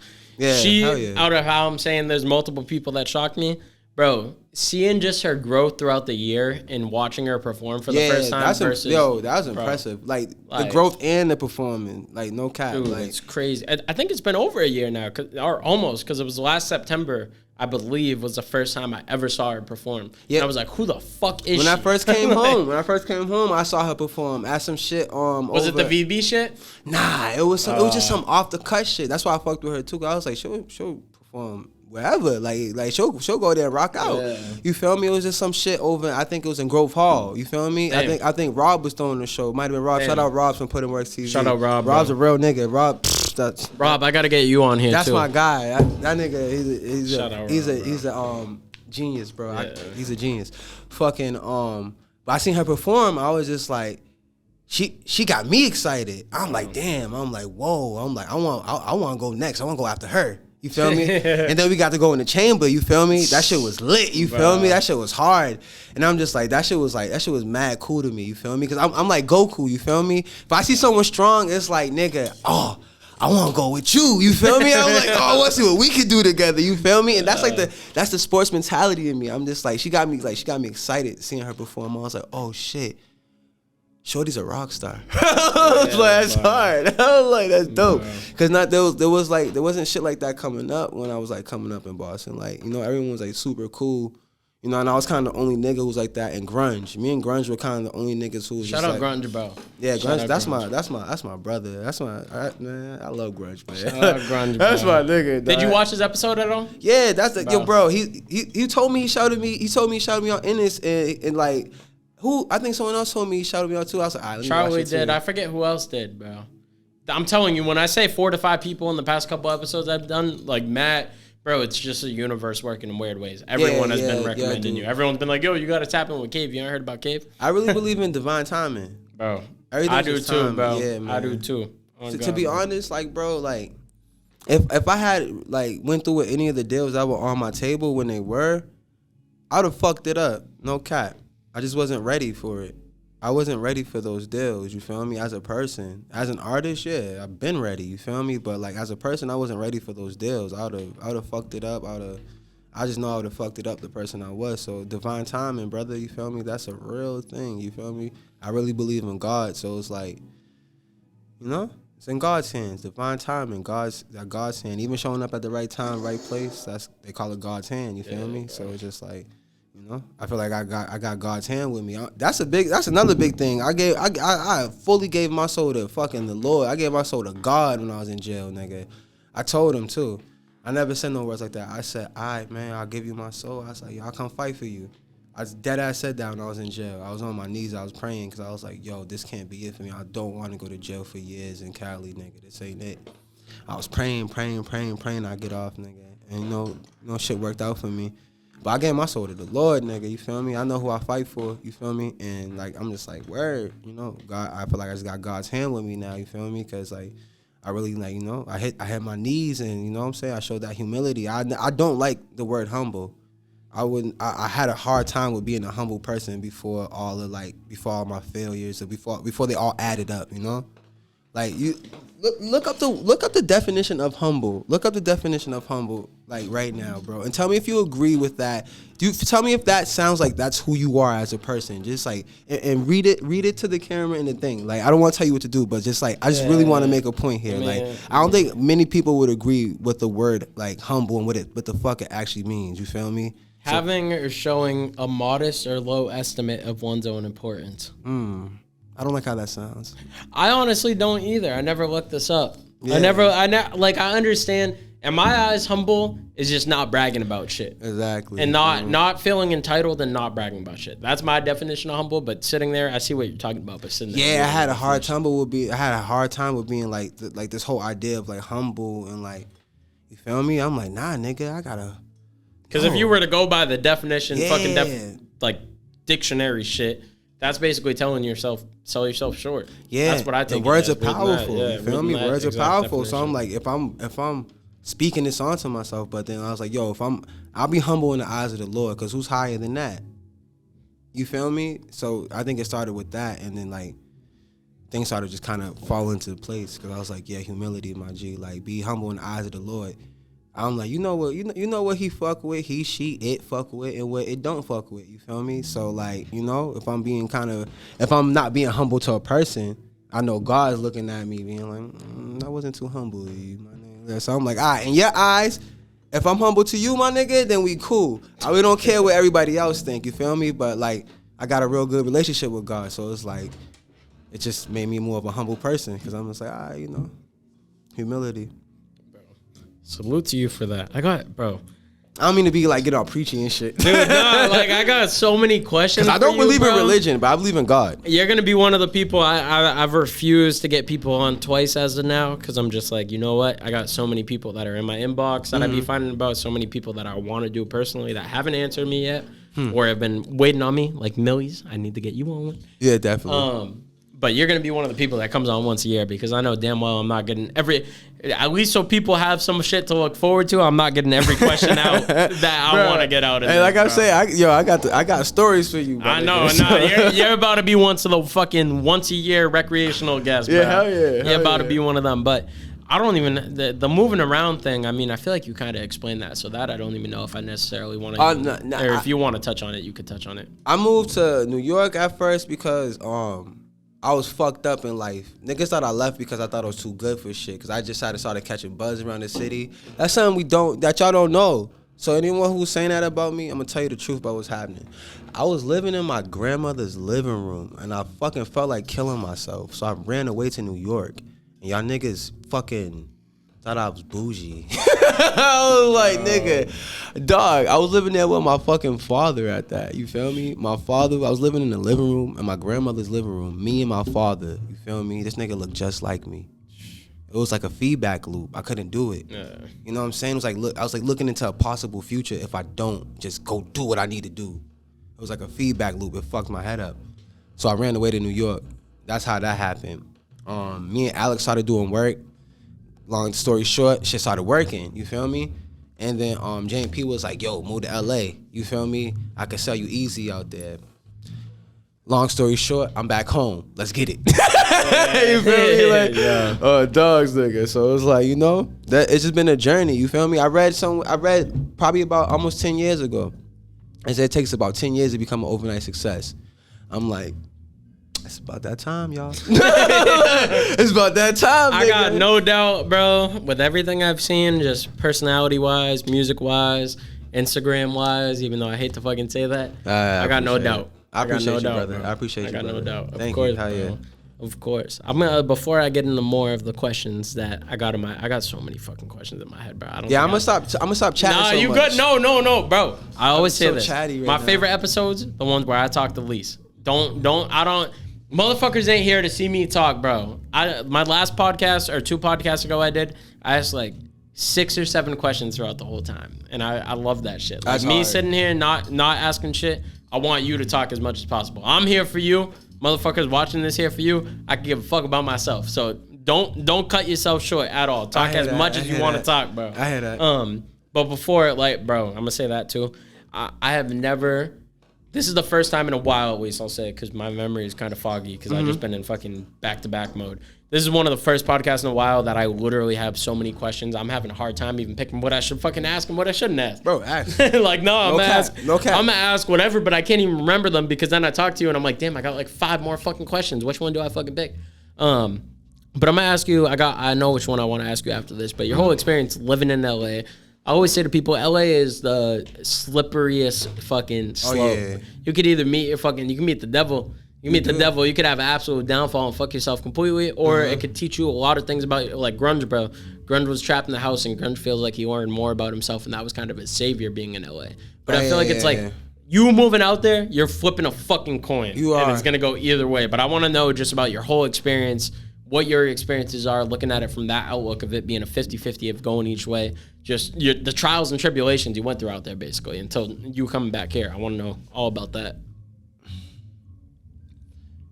I feel like they were mostly like personal ones, like Grunge said. You feel me? Like I just feel like I learned a lot more about myself. Like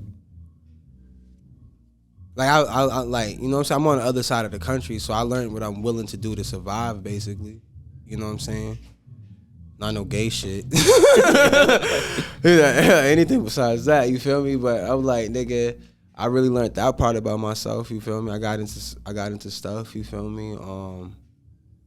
You know, I learned fear don't exist. Like, you know what I'm saying? Like that shit's a choice to me. Fear is a choice. It's like all just like, you know what I'm saying? Just like it was all like personal shit, honestly, no cap. I can't really touch on like it was just all like growth shit, you know what I'm saying? Like, cause I feel like I was out there before I was supposed to be. Like LA feels like the end goal. You know what I'm saying? Like I haven't done nearly enough to like be out there, you feel like? Yeah, like not how I would want to be. You feel me? It's expensive. Yeah, you feel me? It's expensive as fuck. Like I always say that. LA, it's like motivational as fuck, but also to an extent, like the way I was talking about mindset earlier, your mindset, you could look at $1 million car and you could either look at it as motivation or you could be one of the fucking jealous pricks that you're just like, whatever. Bro. But LA, it's so much around you, even if you're the motherfucker that gets motivated, I feel like it's depressing to an extent because you're just like, yo, I'm around all this fucking shit, especially if you live out there and you're working your ass off. Like, I feel like no matter how much you're that person that looks at it as motivation, to an extent, it's just depressing. Yeah, you need the end. You need the end. Like, you need the end. You feel me? If you don't have an end, like, LA could be like the most depressing, boring place in the world if you don't have an end. You feel me? Like, if you don't have an end, then you're just out. You feel me? You're just out in the desert. making shit. You feel me? So it's like it can be like that, you feel me? So if you don't have an end with shit, then like, yeah, bro, like don't even go out there, you feel me? Like for real. Like if you ain't got an end, if you just go out there trying to make some shit happen, that's how people get fucked up. Like, yeah, I'm going to LA and I'm about to be a star. And then next thing you know, you see him on Figueroa, you see bitch selling pussy. You feel me? So it's like, up, though, no cap, nigga. Like, it should happen, bro. Like, people go like, yo, bro, like, what? Nigga, yeah, people go out, like, it's really the city of Los Angeles, nigga. Like, you can feel it. It's a real, like, godless place. But the energy is very fucking potent there. You can manifest easy there like a motherfucker. Nah, that shit is true as fuck, bro. That shit is true. You can manifest mad shit in LA. Like the energy's like it's potent there. Like it's real potent. Like I can't. That's the only way I can explain it. Like it's a perfect description, bro. Yeah, if you believe in like things like alchemy and shit like that, then you'll know exactly what the fuck I'm talking about. You go to LA, you feel the energy, you're like, oh yeah, I could do something with this. Or I could do something with you. Feel me? Straight up. There's no cash. That shit different. You giving a real ass outlook, bro. I gotta keep that. You know what? No, I'm not trying to sound I'm not trying to sound homophobic, but I could give you praise for fucking days, bro. Like just I don't know. I could give you praise. There's so many different. This is gonna go. I hate saying this, and motherfuckers are tired of me saying this. Where I'm like, oh, this is my favorite interview, but like. You, Clark, and Charlie's are genuinely some of my favorite interviews I have done, and I love the fact that I'm getting these guests that are just amazing, bro. Like I'm as flat out say it like that, like amazing, bro. And thank you for having a platform, because this shit like this is what we always needed. No cap, bro. Like people who take them, not people who just do it, but people who like take themselves seriously doing it. You know, we had people like Noble and stuff like that. We have people, excuse me, brother. We have people like Noble, you know what I'm saying? Museum TV and shit like that, you feel me? All this, but like we need more, you feel me? We need more people who take themselves seriously. So like the more that we have, you know what I'm saying? Like right now I feel like I'm going on like a little mini like press run. Yeah, press run, you feel me? And we didn't have the outlets for that year, like 6-7 years ago. It's a beautiful fucking thing, bro. Yeah, so shout out to you too, brother. Bro, I appreciate it so much. But you know who you need to do a show with, and Charlie, don't get mad at this, Adam. You and Adam need to do an episode. That shit is gonna be funny as shit. I can fucking guarantee. Yeah, I know. I can guarantee you if you go on Adam's show. Watch, I'm calling it right now, Adam. I'm literally gonna text you after and be like, you need to get Caev on. Yo, okay, let me. I'm gonna text him after. Okay, so right, so like after the Chambers show, shout out to Throw, They interviewed me. We sat out there, we interviewed, and then I was like one of the last people to leave, and then we just ended up like hanging out. It was like we just ended up hanging. It was like an interview. We just ended up hanging out. We talking about bad shit for like 2-3 hours, nigga. Bro. Yeah. You and Adam? Yeah, me, Adam, and Sleazy, right? Yeah. So we out there, we just talking, and then they're like, bro, we should do like a day in the life. I was like, yeah, let's do that. Bro, they better do that shit. Adam, you better do that shit, bro. Let's do the day in the life thing. Hell yeah. I'm about to ask Adam if I could tag along for that shit, bro. It's gonna be a cool one. It's gonna be a cool one. That shit will be fire, bro. Shout out Adam, bro. It's gonna be cool. We're gonna do some cool shit that day. Bro, shout out both of y'all motherfuckers. That shit got me hyped. Yeah. That shit got me hyped. Before I forget, though, talking about fucking... Earlier, you were talking about just like the way, or you were talking something about lyrical, spiritual shit. Oh yeah. I said rap on them. Charlie gave you your props. Charlie was like, we had a whole like 20-minute long conversation about how the art of storytelling is lost, and Charlie was giving you your props. He's like, yo, one of the motherfuckers that be making modern sounding music, I gotta give props to. He's like, Caev. He was saying you don't get enough respect for your storytelling elements. Yeah, and I bro, don't think I do either. I gotta give you your props for that because that's what got me, bro. I'm a person.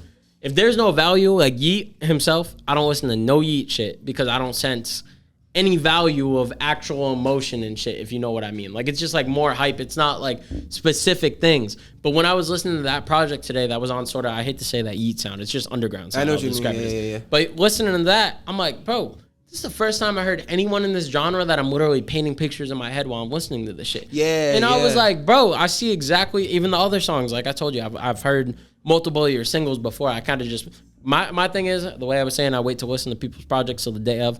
I put people's music on shuffle, listen to random shit, won't even listen to the name of songs, get an idea for the sound all around if I'm not already aware, and then listen to the project. But bro, your storytelling capabilities, like, you don't get enough credit for that, straight up. And I kind of want to, bro, you really don't, but I just want to sort of get insight, like, because that shit don't come from no modern music. That don't come from no modern music. And I want to know, like, where'd that come from and why do you feel like it's so important to carry throughout your music, keeping that story element alive? Because me and Charlie were talking about it. That shit is dead nowadays, bro. Motherfucker be talking about, I just popped the perk, I fucking 15 bitch.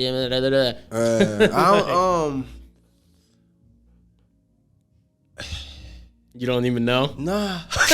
Yeah. I don't. I swear to God, nigga. That's like, I feel like that's like asking like if you ask a bird how it fly, that nigga would not be able to tell you about aerodynamics. You feel me? I'm like, nigga, I flap my wings and shit happens. You feel me? No cap. I don't feel like it's really me. I feel like I'm a conduit, you know, for the world and for the universe. You feel me? Like, I'm just opening myself up and letting God speak through me. You feel me? Like, they're all real stories and shit like that. But like I said, I have to express myself. I have to talk about what I've been through, because if I don't, I'm a fucking snap. You feel me? If I don't make music, I literally go crazy.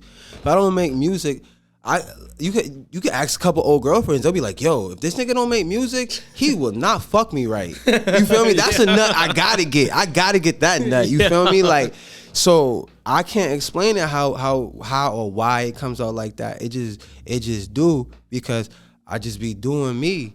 And that's the only thing I really know how to do. Cause when I woke up, you feel me? When I first got woke, I was so angry. I was angry. I was a typical angry black man when I like first woke up. You feel me? And I didn't feel safe going that way, so I went in here. You feel me? I went inward. So I just got really into myself, and then like I think I just be trying to figure shit out when I'm on them songs. Honestly, I never know what I'm about to make, unless like I'm really have the idea. Like, for Cars Go Fast, that's a real conceptualized thing. Like, oh, this is what I want to do. You feel me? Excuse me. What that was. You good? Nah, you good, bro. I was like, this is what I want to do. But mostly, especially through the years, I just go on there and express myself, because I'm a very expressive person, and I used to be very emotional. I'm still very emotional. But I learned to like bring it in, you feel me? And the music is the thing, because you can't, you know what I'm saying? You can't be Pete and have an emotional out, you know, letting your emotions control your actions, you feel me? So, you know, like shit like that. So the music, I can't explain why it's like that. I'm happy I'm one of those people that's helping keep it alive in the newest sense, you feel me? No cap, because it is important. Because like I told you, my hero, maybe that's where it come from, Kanye. I'm like, nigga, I'm gonna tell my story. You feel me? That's it. I'm gonna tell my story, nigga, because it's like, nigga, like I haven't always been in the streets, nigga. Like I told you, I jumped off the porch late.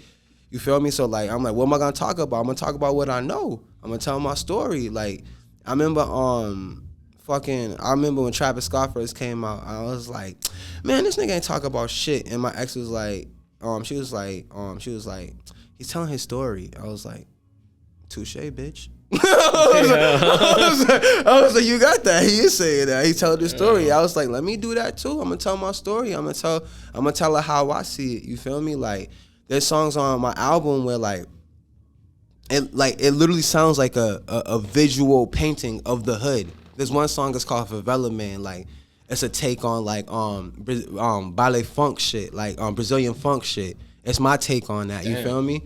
It's hard too. It's super genre cool. bender. That's another title. Yeah, bro. Yeah, yes. I love that shit. That's my shit. I love genre bending, bro. Fucking but the song literally sounds like a visual painting of the hood. You feel me? Like it's of the hood. You feel me? And that's what I really try. If anything, that's what I try to do is build a world and build a vibe. You feel me? Because it's like I want that feeling to come through. You feel me? Like, when you listen to this shit, I want you to see it. It's like reading. When I used to read as a jit, I read Harry Potter when I was in the hospital.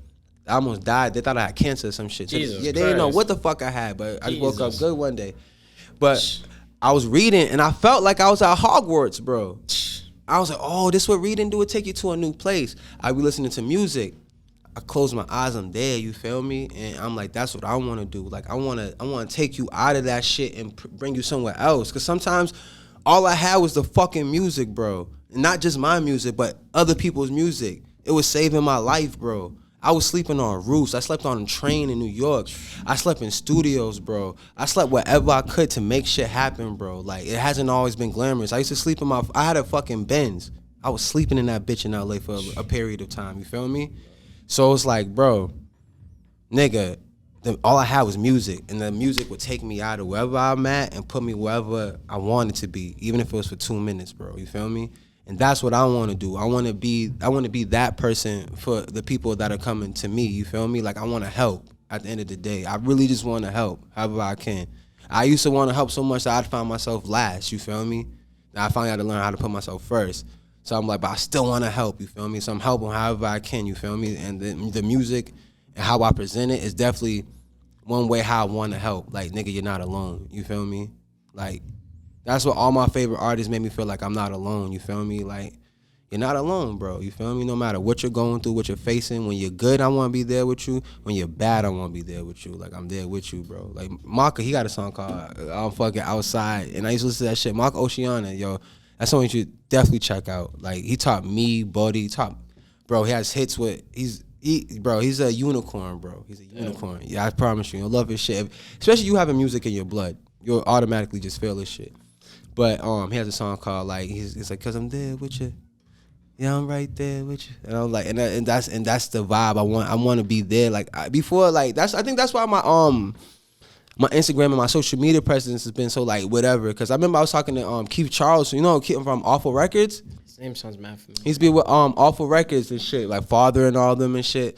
And I was living in New York. I was like, bro, I want to be more like a presence than like something someone can see. I want my sound to be like forward more than my look.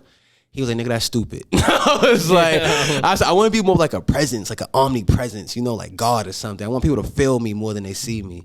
And he was like, yeah, that sounds cool, but nigga, that's not how the world works right now. And then, like, I found that out, you feel me? But, like, I feel like I bring that through with the music, like the feel. Like, people will probably tell you, that's why people sleep on my raps, I think, because I'm more of a feeling than, like, a rapper, you feel me? Like, definitely, I be rapping my ass off. I don't want to cut you off, bro, but you blend the two perfectly. Thank you. That's what fucking stood out about the music so much, because I'm like, 99.9% of people that would make that type of project, the one that you just dropped, it's gonna be fucking, what the fuck you'd say, oxycodone, codeine, breakfast. It's just gonna be like random shit, Tonka, this, that, the third, all this fucking just substanceless shit that doesn't really have no meaning. Yeah. And I'm listening to your shit, and I'm like, bro, the way I said, I could see it. I could see some of the shit you're saying. Yo, bro, that's why it's my favorite project right now. Cause I remember when I first played it to Maka. I listened 4 times today. I gotta clarify that front to back. whole project. And Giles, I'm sorry, you know Giles? Yeah, Giles. I love Giles. That's my Giles nigga. sent me his whole project early last night, and I was supposed to listen to it today, and I literally just, because I had like 5 meetings today, I only listened to your project throughout the day. And Thank Giles, I'm sorry, I'm gonna listen to it tomorrow. I absolutely promise. But you Mookie fucking Blaylock, straight blew me right? away. Bro, Mookie- he sent me the whole project early, and I'm hyped that he's the interview after you. He's the episode. Oh, right hard. after Yo, But he's a great guy. Great guy. Great. I've known him for like 3 years now. Great dude. Yeah, Great. yeah. All of VB, bro. I give you guys your props enough. I'm not gonna give you a whole entire segment. Crazy now, motherfucker. But y'all know how I feel, bro. Shout out to VB. Shout out every single Shout out person in VB. man. On dogs for real, Great man. fucking people, For bro. real. Hell yeah. Great people, bro. But backtracking, how you were talking about the whole project, you were saying something about your project. I That sent it to Maka, and he was like, "Bro, I'm proud of you." And Maka's my sensei. Like, no matter how good I get at music, He's like the music grandpa. yeah, bro. Like he taught us, bro. Like he taught us how to make music. Cause before Master Splinter. we were just rapping. You feel me? We just rapping. He was like, "Oh, nigga, this how you make music." And he didn't sit us down. He be like, "This how you make music." He's just that nigga at making music. You feel me? And we got to be around it. You feel me? And I talked to him about music. We talk even when we're talking about life. If this is what you do and this is your life, it's always gonna reflect like the conversations about life. You're always gonna be able to apply them to like what you do. You feel me? So like he's also like my teacher in that way because we just talk about life a lot and we be coming on to new things. Pause. Like This gotta be the episode with the most pauses too. Yo, people be down like frowning on that shit, but I'd be like, bro, it's just fun, and it's like as a rapper, it's good to know, like, you feel me, like what you could be saying and what you might be saying. You feel me? It's just a good way to stay on your toes. I be saying pause all the time. Yeah, too, bro. I pause everything that needs to be paused. You feel me? That shit's fun. Fucking but another thing about this project that I really like is that I'm rapping my ass off on it. Like I'm rapping my ass off on it. Yo, can I see my phone real quick? Yeah, what I was about to do. Hold on. Look at this. Hold on. Bro. Listen to this one segment right here on. Hold on. Not even listen. I'm Listen. gonna check my phone real quick too. Hold on. They ain't like that. Hold on. Oh, my sister got me fucking cookies from Crumble Cookies. Shout out. I love Eliana. crumble cookies. She got me a chocolate peanut butter puff. Ken's probably mad because he's allergic. I didn't to like peanut none of the butter. flavors this week though. I didn't even try any. I haven't had that shit in fucking like 3 months, bro. So salute to her. She was blowing up my phone. I'm sorry for ignoring your messages. I got to get the podcast done. Listen to all these. Listen to how I Play it in the mic so they could hear it too. Oh no, I'm gonna just talk it out because I'm gonna just talk it out because like you can hit like all the rhymes in this shit in just this one segment. You feel me? Hold on, this one segment is. Is this off the project? Yep. You had a bunch, bro. Yeah. There was one song. I'm gonna say real quick, bro. I was literally calling my boy Fells, and I was like, "Yo, this motherfucker made like a Yeet Detroit song, and I don't even know how to describe it. I forget which one. I think it was the one. I don't know if you saw the story I posted, but I posted, bro. I posted a story screaming in the car. And I'm like, for real? This project fire. This motherfucker better give me a speeding ticket. For real? I posted it on my way here. That's it was hard. my 4th time That's listening, hard. bro. That's hard. I call him. I'm like, That's so yo, hard. This dude made some like underground shit, but it sounds like a Detroit shit, but it also sounds like some shit that's complete different. And I just don't know what the fuck. But that one song, I don't pay attention to names of songs that much, and Me like I neither. just be playing them. But that shit, bro, I was like, this whole project. But go on. You had a lot of lyric things. I'm curious which one it was. This is like I peeped this right. Okay, so I came in. I was like, I keep my heat up on the dresser. I keep my heat on the dresser. Nigga, I'll stretch her, dresser. Stretch her out. Nigga, come test her, stretch her, dresser. Luck, we can buck, luck. I got steel. We can clash if that's the route. I ain't no pass, clash if that's pacifist. Nigga, pass that blick, pacifist. Might blast, pass, clash. Like, yeah, nigga, hold up. Might blast at your grandma's house. Hold on, let's go back out to out. Yeah. Let's go back up to out, way back up there. You feel me? Yeah. Hold on. And the thing is, none of this is planned. Thank you, God. None of this is planned. You feel me? Yeah, nigga, we gonna get even. We gonna leave them even on the cement. Leave them on like trash outside. Hold on. Route outside. I'm selling mad bags, bow wow. Oh, you the man now, huh? You feel like I be actually rapping, Bro, like, that's why I was playing it, and that's why I went back, bro. Me and Charlie were talking about that too, and I talk about that a lot on podcasts. One thing music is lacking nowadays that makes all these one-dimensional cookie-cutter artists that blow up and don't fucking deserve to blow up you don't have shit anymore that you got to go back to really grasp. Yo, bro, even exactly, even that is like not the most like I didn't say like the most deep shit. But still, you go listen and you're like, yo, what the fuck this motherfucker? It's because the technique in it, bro. I know poetry, bro. Like I know assonance, I know couplets, I know triplets. They're laced all throughout this shit. You feel me? By accident.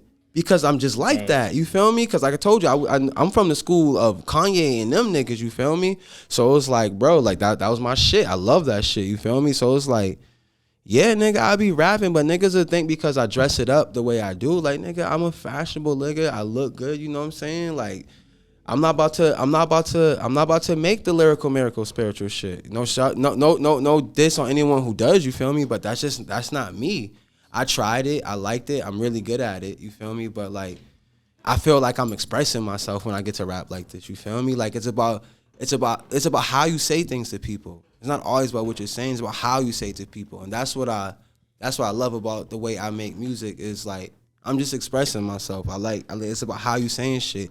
And at the end of the day, I'm saying shit too. You feel me? I could rap my ass off. Like I at first I wouldn't even be one of those people who would say that, but then I'm like, I really started tuning into shit around me, and I'm like, wow, like I rap better than a lot of niggas. So like, I'm gonna just like, I'm gonna go with that. I'm like, cause I'm a humble nigga, bro. Like I've really learned humility, and it took me a long time to be like, damn, nigga, I'm nice at rapping. like damn, I'm nice. Like, oh shit, nigga. And then I'm like, oh, I could make me some beats too, bro. Like, I slept on my beats for a long time. Like those songs that you're hearing on, like, nigga, that's like my first time rapping on my beats in years. Damn, bro. Pop Some, the first track on the tape. That shit, bro, is what got me. Killer intro, bro. Because the second I put it on, I got it on like fucking, because I'm in my fucking shitty ass minivan going to work, bro. Got it on like 15, 20, and then I'm like, it's like probably like 15 seconds in, go up to like 26. Next thing I know, that shit's at max, and I'm listening to the whole project back to back to back. Get a little phone call, go back. I'm like, yo, what the fuck, bro? That's so hard. Like, dead ass, bro. That's like, so hard. I sent it, fucking, my shorty is the artist in there. Sent it to her. I'm like, yo, if you want to make it, she going to Vegas tomorrow, so she fucking couldn't make a song. I'm like, if you want to make a song with this motherfucker tonight, I'm gonna tell him make a song with you. This dude is fire. I do that, bro. I was sending everyone this fucking project today, bro. Hard. I haven't had that effect in mad long. My bad, I keep cutting you off, bro. But you're not cutting me, bro. No, we're having a conversation. I know, I know. But nah, like I said, I like letting the guests fucking talk more, and I just been giving you mad fucking praise. But I gotta give it where it's due, bro. I appreciate it, brother. I appreciate it. No cap. I mean, like, you know what I'm saying? I don't work for praise, but when I get it, it does feel good. Pause. You deserve it, though, bro. That's Bodie's fault. Bodie don't let no one feel good. This nigga started pausing feeling good. He was like, yeah, nigga, that shit. He's like, yeah, nigga, that shit. I need to get that, bro. Don't try to charge me again. And I want you in this room. I know you live in New York. I know it's a little complicated, but motherfucker, he got a personality and a half, bro. Oh, yeah. I seen him perform mad times. I'm motherfucker, bro. His personality in the interviews I have seen, I'm like, dude, every time I'm like, motherfucker, like, bro, Cameron fucked my life up every single interview. Nah, this nigga really, like, that nigga really is a dipset. Like, you would think he was like a long lost member, nigga. No cap, nigga. Like all the niggas. That's why that's why I love my spot and like where I'm at and like with everything. You feel me? Because it's like those is really my niggas. Like you look at a nigga like Buddy, you look at a nigga like me, you look at a nigga like Neef, you look at a nigga like Dunny, you look at a nigga like P. You're like, what the fuck is this nigga doing with those niggas? But those niggas is really my niggas. You feel me? And that's why I love my spot in life. Cause like a lot of people used to compare me to Young Thug. Cause they be like, oh, that's that weird hood nigga that we don't really understand. But he be on a certain type of time and he be around a certain type of people. So like, I don't know what's going on with him. You feel me? Like, and then like, you know, I was painting my nails before it was cool. You feel me? I don't do that shit no more. You feel me? Cause it's just not cool. It's not cool. It's not cool.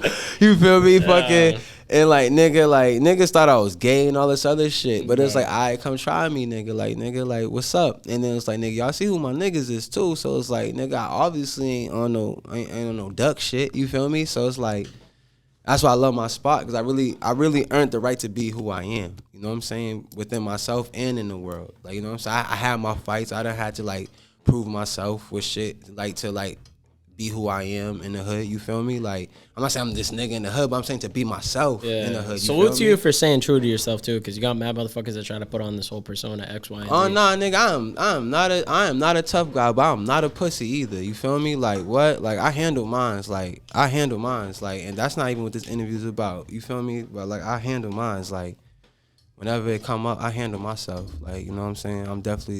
I'm a grown ass man. I handle myself. But yeah, that's what I love about being me, because I get to just be myself, nigga. Because like I earned that shit, nigga. I earned that shit. I mean, one time, I was coming from the studio, fucking Roy. Everyone used to record this nigga, Spare Monkey Studios. Everyone used to record with his nigga. Nigga, I was stealing TVs out of Target to pay for my studio time. Jesus Christ, yeah, nigga. Bro. So I'm arguing with my boy, cause what? I'm gonna have to bleep that part out real quick. So I'm arguing with this nigga. He's like, bro, like you can't. I'm like, nigga, I'm trying to make this bad shit happen, nigga. Like, right? So I get out the car, I start walking down the street. I'm in the we in Dorchester still. I'm walking down Sumner Street, and there's some girl. She's on the porch with mad niggas. I'm walking down the street. I had on like a vest on and like some Carhartt shorts I cut up, but they was above the knee. My hair was blonde. I had a nose ring, and my hair was in a ponytail. And she was like, yo, what's up? I kept walking, and then she was like, see, I told you that nigga was gay. I was like, nah, not today. I was like, not today. I called my boy. I called this nigga J.O., Bodie's brother. I'm like, yo. I said, some niggas is trying me on Sumner Street. Come back around. He said, yo, some niggas trying D. Let's go. They zoom back around, right? They zoom back around. I said, them niggas are right there, right? So we walk up to us. I walk up to us. I said, yo, so what's all that gay shit y'all niggas was talking about earlier? Blah, blah, blah. We going back and forth. And then this bitch, like, she was a bitch who called me gay. She was like, nah, nigga. She's like, fuck all that, nigga. She's like, go get the hammer. Nigga, called the biggest bluff of my life, but I know what to do, because, nigga, I'm from here. Nigga, I said, nigga, we got hammers too, nigga. What's up? That's how we hit. And it was like, she was everyone like, pause, nigga, because it's like, nigga, my niggas is right here. You feel me? You gotta go in the house and get your shit. You feel me? So everyone paused up. I'm like, you know what, my nigga? I say, it's a bitch. Like, basically, this bitch about to get y'all in trouble. You feel me? Yeah. So this bitch keep her fucking mouth shut. You feel me? And then, long story short, I'm like, yeah. Like, I said, but you know what? At the end of the day, I said, I don't believe on black crime, my nigga. I said, y'all niggas have a great day. Man, niggas pull up their RCV and all this other shit. All beards. We all got beards. You feel me? They think I'm Muslim on some crazy Muslim shit. They think I'm some gay, wild, rock star Muslim nigga. And that's what I said. And that's what I love about being me, because it's like, yo, people be like, what's going on with this nigga? It's like, come find out. You feel me? Like, dogs, nigga. That's just one of them stories, bro. Like, that's what I'm saying. I earned the right to be me, bro. Like, I earned the right, like, by failure, by like all that shit. Like, I get to be myself because I did that. Like, I did the work to be myself. You feel me? I'm very comfortable in my skin, because like I've done so much. I've fucked up so much. I know who I am. I've fucked up a lot, so I know who I am. Like, I've had to literally face the corner and be like, like I put myself here. Like, I know who the fuck I am. So that's the main thing I love about like fucking being me. Bro. Who the fuck is this? Check this shit too. This is one of the niggas out that pulled up with me. Yo. What's good, nigga? Yo. Yeah, that's probably the most entertained you ever been during an episode. I'm doing a podcast right now. What's the word? Yeah. All right, my G. I'm gonna hit you when I get to. Fuck it. We got 18 minutes left, because you gotta go. You gotta go cover my work real quick. Oh yeah. But let me get, what else I gotta get out? Oh, before I forget, I got like 2 or 3 other questions after. You're definitely doing a part 2, by the way, bro. Oh, yeah, you're doing when you got a project in like 6 months to a year from now, I'm gonna be like, yo, motherfucker, get the fuck back over here. Yeah. Like, bro. I was about to tell you when the next project was coming. I was like, nah, I'm just gonna hold back on it. Well, I want to ask, that's one of the questions that I got. This whole project, I love fast cars too. I love fast cars too. Yeah. But I want any of the fans watching this shit, I want you to give them just some insight. You could drop a release date if you want. You don't got to. But just some insight on what they could expect through that project. You described it as everything else is weed. This is the cocaine. Why is it the cocaine? Because you can sell it at that price. Yeah. No cap. It's like that. You feel me? It's not like anything I've ever done before. You feel me? Like I've really pushed, and I'm really pushing myself artistically on this. You feel me? Like it's the coke. You feel me? It's the shit you put in the museum. You feel me? Like even the stuff surrounding the rollout. It's a real conceptualized thing. It's a world builder. It's a world starter. You feel me? It's gonna be that thing that, you feel me? I don't know if I'm gonna see the payback from it now or years from now, you feel me? But I always said before I even had the album cover thought, before I even had the first song made for it, I thought of Cars Go Fast in the shower. I was like, oh shit, the album's gonna change my life. I've been saying that for maybe 6 to 5 years now, you feel me? Bro. Yeah, like, I've been saying Cars Go Fast is gonna change my life, and like, I really believe in manifestation and talking things into existence. And every time I said that, I felt it to my soul. I don't know why. Just like the rich thing. I know I'm going to be rich.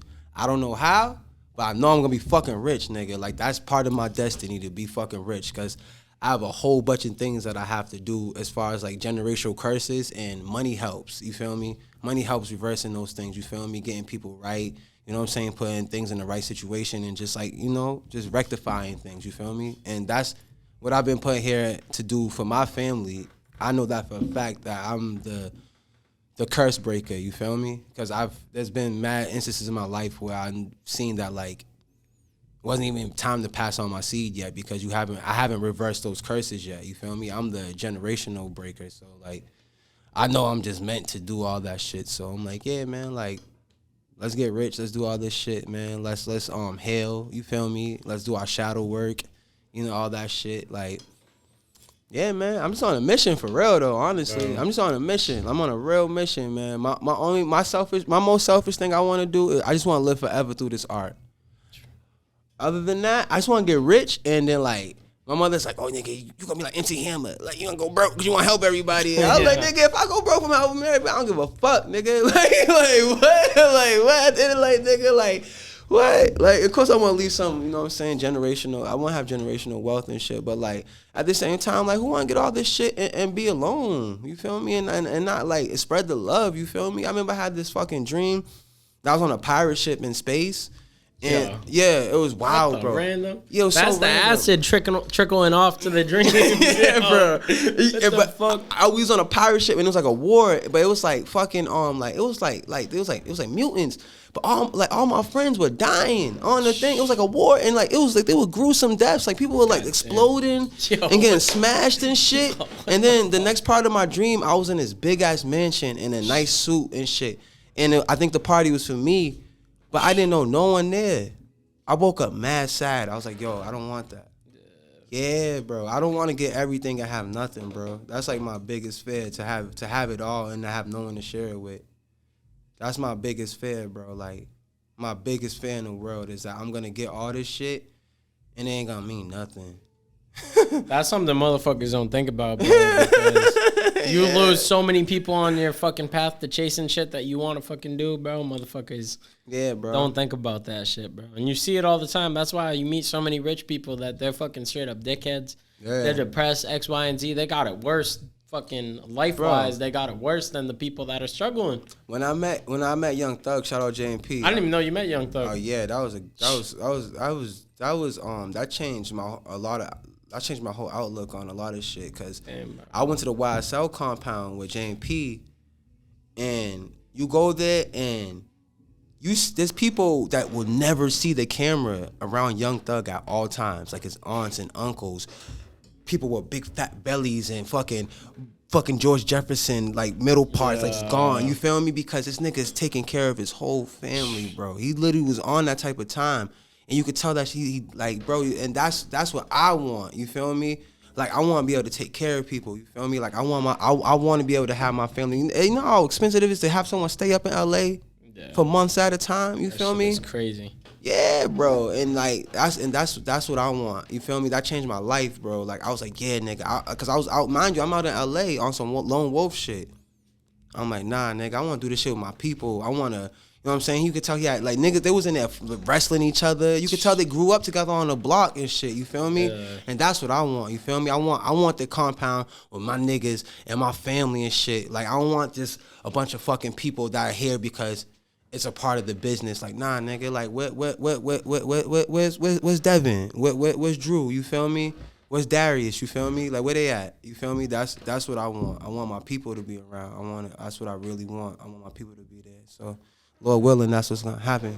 That's what's happening. You feel me? Like, that's my goal on dogs. Like, that's my goal. Get my people right. You feel me? Like, I told my mother, I said, yo, if I'm worth more to you dead than alive, then I've done my job. I could happily go after that. You feel me? If I'm worth more dead than I am alive, my nigga, I call it a day, nigga. You feel me? No cap. I be like, if my mom is straight, my nigga, then everything's good. And when I say straight, I mean more than straight, because my mother done sacrificed her whole fucking life for her kids, nigga. No cap. I got older and realized that she was fronting this whole time, my nigga. Like, she was making this shit look easy. She was capping, my nigga. Like, she made me feel like we was like kinda like wealthy. Cause she would do anything and make that shit happen, bro. I got older and was like, damn, you was just like sacrificing, my nigga. Like, she did not think about herself. To this day, I have to tell her to think about herself, you feel me? Like, so my mom's, nigga, like, I'm gonna do that shit. And she's always believed in me. When I quit football, she ain't be like, duh. She was like, this what you wanna do? Yeah. I was like, all right. Quit school, you feel me? She's like, finish school. I was like, all right. Just finish the semester. I was like, okay. I just smoked weed and sold weed and fucking bitches. And I came home. And then when I started the music shit, she was like, all right, this what you want to do? Like, well, then do it. You feel me? Like, she never, like, she always supported me. You feel me? She always told me I could do anything. You know what I'm saying? I found out through life that it's going to be hard. But, you know, she always told me, like, you could do this shit. Whatever the fuck you want to do, you could do that shit. She never put me down, nigga. Like, my mother always just big me up. Like, that ass, like, on some Kanye's mom shit, nigga. Like, I look at Kanye's story and I see a lot of shit, nigga, between me and myself. And I know that's, like, crazy to say, but, like, I'm like, nigga, I can make hits and I can make some beats, too. I'm gonna give someone else a hit. You feel me? I'm gonna give someone else a hit. You feel me? I'm gonna give someone else a hit. I'm gonna make them a beat. I'm gonna make them a song. Even if I gotta write the motherfucker myself. You feel me? I'm gonna give someone else a hit, my nigga, and I'm gonna make a hit myself. And I'm like, I don't know who's the last nigga who did that since Kanye West. You feel me? That's what I'm saying. Like, if I do that, bro, like nigga, like, last of a dying breed. Yeah, that's how I feel with myself. No cap. Like, Pierre Bourne. I love Pierre Bourne's music, but he can't rap. Let's keep it a buck. Pierre can't rap. You feel me? He makes great vibey music, but I can rap my ass off, nigga. And I'm about to make these motherfucking beats like no one ever heard, nigga. Pop some. I never heard nothing that sounds like that. I promise you. And I say this humbly, my nigga. Like, I almost shed a tear when I like finished the song and I'm like, yo, Derek, nothing sounds like this. Nothing sounds like it. And like, even what you're saying with the blending, like the storytelling with the new wave and shit like that, I'm like, bro, nothing sounds like this. I'm like, Derek, you got a sound, my nigga. I like, okay, now let's move forward. You feel me? What are we doing next? Let's push it. You feel me? Like, I want to push the sound. So I'm like, word, we gonna do that shit. Hell yeah. I'm excited, brother. No cap. Bro, I'm excited. I'm excited. I'm excited, brother. I wish we had more fucking time today. I don't even know if you realize this is about to be a 2-hour interview. It didn't feel like it. Like, bro, it didn't feel like it. I wish fucking he didn't have to go to work, but I'm also excited because I got so many questions for the next one. Yeah, I got so many. Bro, I feel like you asked the right questions. I appreciate it. Bro, I don't even write no questions, bro. I don't know if you realize that. Nah, I don't write music. Yeah, bro. You feel me? I just go with the flow. I like doing it organic. Yeah, being present. I hate all your podcasters that be sitting there and y'all be like, yeah, like, cut that shit out. I'm gonna promise you, bro, the second you cut it out, if you're a fucking reclusive ass motherfucker, maybe stick to the script, but the second you cut the script out, it's gonna go way better. On God, you guys. On God, just speak out. Just be cool. And being cool is just like yourself. If you can't carry a conversation as a podcaster, then without don't question, do it. Yeah, that's what I was about to say. You took the words out my mouth, bro. Don't do it. Straight up, bro. Because it feels so unauthentic at that point, bro. Yeah, like, what is this fucking school, dude? Literally, like, yeah. I didn't like. Why? I feel like I'm sitting there interrogating someone. Like, give me 1 second. I gotta look real quick. Like, fuck that shit. Yeah, but because we got literally 7 minutes till he got to be out. Okay. Get the last question out the way before I fucking forget it. You see Matt of the Rails like this. tired, all you motherfuckers watching this, I'm sorry I asked this in the same way every single time. I want you to give one do and one don't. So basically, if an artist is just starting out, they got no idea where the fuck they want to go. They could be starting as a producer, fashion designer, a graffiti artist, artists themselves making music. They could be doing anything creative. They got nothing there. They got nothing on their plate. They're looking, all right, where do I go first? When you give them one piece of advice that you would recommend they do. And like where do they go first? Like where do they go first? Physically, or just like within their mind? Just in general, anywhere? like what they should focus on and what they shouldn't focus on, basically. Biggest pieces of advice, stuff they could look out for, X, Y, and Z, all of that. The biggest, if you're just starting out with art, You taking that water, by the way, or not? am I taking this one? one. Oh, no, you can have it, brother. I got you. Good looks, yeah. Oh, yeah. I would say the biggest thing would be don't take yourself too seriously and have fun. Have fun, and that's really it, nigga. Because I was talking to Vino about this shit. Like, don't worry about being like the best or any of that shit. Because if it's good, people are gonna come. You feel me? Like that's just like it just is what it is. You feel me? Don't give a fuck about what people think. Don't give a fuck about what your friends think. Have a team of like tastemakers, with people that you respect their opinions and stuff like that. But at the end of the day, do not give a fuck about what no one thinks. You can get the best art from just doing what you fucking like. Like, I swear to God, like, trust me. Like, I spent my time doing what I like. I spent my time chasing trends. I did all that shit. And at the end of the day, nigga, the things that's always got me the farthest is just doing what I truly wanted to do in life and in music and in art. Do what the fuck you want to do. I don't know about you, but I truly believe at the end of the day in this whole little thing, life that we, just whatever the fuck we're in, nothing really matters. Like, you feel me? You're going to fucking die, be dust one day. But with that being said, if nothing matters, what matters is what you want to do. That's it. If nothing matters, the only thing that matters is what do you want to fucking do? Because none of this matters. None of it matters. So what do you want to do? You feel me? For a long time, I want to do drugs and art. Now I want to, like, get rich and famous. So, like, that's what I want to do. I'm like, going to do that now, nigga. Like, you feel me? So, like, just do what you want, my nigga. Don't give a fuck about what no one thinks, my nigga. And you're going to find your spot. There's a crowd for everything, especially in today's day and age. The internet has made the world flat. You literally can look across. You can look on your phone and see across the world. The world is flat now. So do what you want, bro. There's a crowd out there for you. That's the thing I love about New York. Like, no, I don't give a fuck what you're into. There's a crowd for it. There's a crowd for it. So that's one thing I've definitely learned. So do what you want, because there's a crowd for it. There's a market. There's a crowd for it. There's a niche. There's whatever you want. There's a home for you. So just, like, do it. You feel me? Don't do what you think is gonna work. Do what you want to do.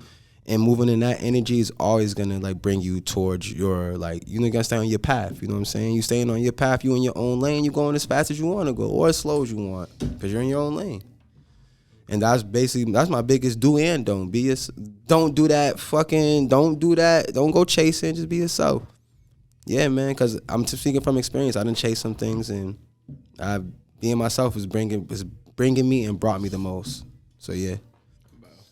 Salute to you, because you've been yourself throughout this whole 2 hours. Thank you. Thank you. You've been yourself throughout this whole 2 hours, bro. Yeah, man. Bro, actually, before I get to the whole fucking gassing you up one last time, what's your 365 days from now? It is August 30th, 2023. Okay. August 30th, 2024. What do you see yourself accomplishing a year from now? What personal developments do you see within yourself? Just what do you see yourself releasing into the world art-wise? Just all of that shit. Basically, a year from now, where do you see yourself, and what are some things that you see yourself having done in a year from now in that time frame? A respected designer. Just like a respected mind. You feel me? Just like a really overall respected mind from a year from now. You feel me? Like, whether it be through music, clothes, whatever, just like, you know, just a really respected mind. Like, I just really want that respect as an artist, you feel me? Like, I feel like it's my time for my flowers, you know what I'm saying? I don't put that work in. I feel like it's my time. It feels like my time, you feel me? So it's just like, I just want that respect and recognition as an artist. And I know, like, it sounds like kind of corny to say that shit, but it's like, bro, like, you deserve it. Yeah, I feel like that now. No cap. I feel like I deserve it. And it's like, it took a long time to feel like that. No cap. It took a long time to feel like I deserve, like, nice things. like I deserve recognition, like I deserve love. You feel me? It took a long time to feel like that shit. You feel me? So like I'm finally in that place where I feel like I deserve things. So it's just like, yeah, man. So I know with the work that I'm putting in and feeling like this, like, yeah, I'm definitely gonna be within a year. I'm definitely gonna be a respected mind, and like, you know, I feel like on something, if you know, I am. You feel me? But like, I want to be a household name like very soon. You feel me? But I know that shit don't happen overnight. But like I said, it's about that time. About there, 10 years, nigga, I'm ready. You feel me? Like, skill wise, it don't matter. Like, you could put me in a room with millionaires and like I hold a whole conversation with them. Nigga, we'll do coke together. You feel me? Like they like Caev. You feel me? Like, dog. So it's just like I just from a year from now, I just, you know. There's a whole bunch of things, but I just really feel like I'm gonna have that respect a year from now, like, and I think that's gonna say more than what I could possibly tell you in like some type of detail what my life's gonna be like. But that respect is gonna be there, and I think with that respect, you know, like money, power, respect. So the respect comes last. So NPR. You feel me? So if I'm getting that respect, so like some money and some power. You feel me? I'm gonna say it right now, bro. You will deserve everything of it, and I got no doubt. I appreciate I'm telling you, the brother. amount I've been hearing your name, everything just.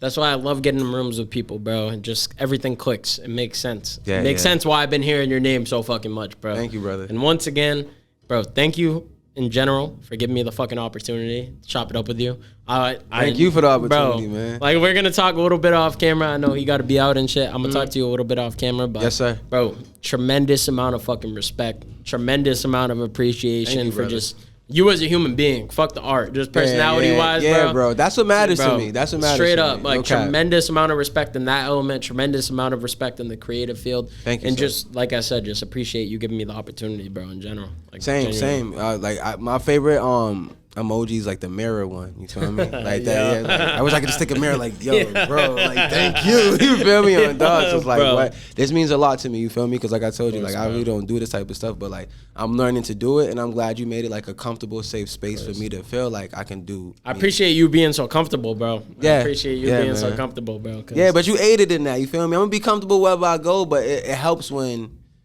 someone's I comfortable appreciate themselves that, also. You feel me? Yeah, brother. appreciate Hell yeah, that, you're good at what you do. You're great I at what you do. appreciate it. Hell I yeah, appreciate man. it. Seriously, bro. You got no idea. Like I said, we're gonna talk more off camera. Hell yeah. But for those motherfuckers watching this, I'm gonna get this out the way too. If you made it this far, if you didn't like this video, go fuck yourself. If you didn't like this video yet, you gotta like that shit. Smash that fucking like button. Smash that like, nigga. What the Smash fuck? that fucking subscribe button if you ain't subscribed. I love you real. regardless if you made it this far. I'm not saying go fuck yourself in a sense. I don't care. I got love for you still. Yeah. But tag yourself, Instagram, where people can find you on YouTube, where they can find your music. And y'all motherfuckers, I'm telling you right now from listening to him, if you made it this far in the interview, I'm sure personality-wise you're going to be invested. Check this motherfucker's shit out. I cannot emphasize that enough. But tell them where to find you. IG, Caev, CAEV_, Twitter, Big Caevy Man 61. No, Caevy Man 617, spelled Caev, CAEVY. Yeah, Caevy Man 617. YouTube Caev. TikTok Poppy Sucio. You got like 8 different names. This nigga buddy calls me Poppy Whoa. You got like 8 different names. He was like, yo, Poppy Whoa. Bro. That's my nigga, dog. Yeah, man. But yeah, thanks for having me, brother, for real. Bro. Of Yeah, course. You man. got anything else? Any shout outs? Anything you want to give? I want to shout out Maka. I want to shout out Vintage. I want to shout out Vintage Fat. Lee? Yeah. Bro, my cousin sister. grew up with her, and my cousin's always been telling me to get her on a podcast. Oh, she's more shy than me. Yeah, but I'm pretty sure she'll do that shit though. Just see what's up. It's like who else? Grunge 2, nigga. Shout out Grunge. Baby, motherfucker. And, hold on. I feel like I'm forgetting people. Everybody be forgetting people. Yeah, It's okay, nigga. But bro. hold on. Let me shout out a couple young boys. My nigga Sabo. My nigga Tomo. Shout out Tomo. My, Shout out Sabo, who too. else? My nigga Everlay, my nigga who else? Who else one of the young boys I be fucking with? Those are the ones I really be fucking with, right? Oh yeah, Mackie. Mackie. I met Mackie. Mackie, producer Mackie? Is he be making shit too though. He produces too. Part of the young nigga group EV, they're like all high school kids. Oh, They're literally I'm thinking literally of all different- high different school Mackie, kids. Different Mackie, yo. Oh shit. I mean, Hold up. Mid pod, yo. Give us like 5 minutes, yo. My bad. Nah, you good, brother. You good. Yeah. Bro. Who? Oh yeah, I said fat. Man, if I ain't shout you out, you know I love you, my nigga. Like I be like, People need to stop getting offended by these. people should stop. Yeah. People should not be offended about not getting shouted out. It happens. Bro. Oh God, yo. Oh God, bro. People, I feel bad, bro, because everyone tries to think and they're like, yo, and they try to name like 20 people. I'm like, dude, don't feel bad. Yeah, dude. I'm just like, there's so many people that make me who I am. You know what I'm saying? So it's like, yeah, dude. So like when that happens, I be like, wow, so many people mean so much to me. Like, how do I just like? And I'm just like, they all like. That's what I'm doing on my album too. Like, I mean, hurry up. Is I really want to highlight the people that made me who I am on my thing, on my album. You feel me? Like, I'm really trying to like utilize them in that way. Like, I don't want features; they're highlights. Yeah. You know what I mean? I'm highlighting the people that make me and made me who I am. You feel me? So yeah, like there's a lot of y'all. So I love all of y'all. Y'all know who y'all are. So it's like, oh, sorry if I forgot anybody. People don't get offended. Like I said, make sure to like, make sure to subscribe, make sure to check out Caev on all platforms. And yeah, y'all motherfuckers know the drill by now. Episode 76. I hope I didn't say 75 at the beginning. Episode 76. We'll tune in next week. You guys got Giles talking about Mookie Baylock. Shout out VB. Fire-ass episode, VB Worldwide. But this been episode 76. We out this bitch. Way looking good, want you back that ass up. You so, fuck it, man, man, fuck it, man. Ain't looking good, want you back that ass up.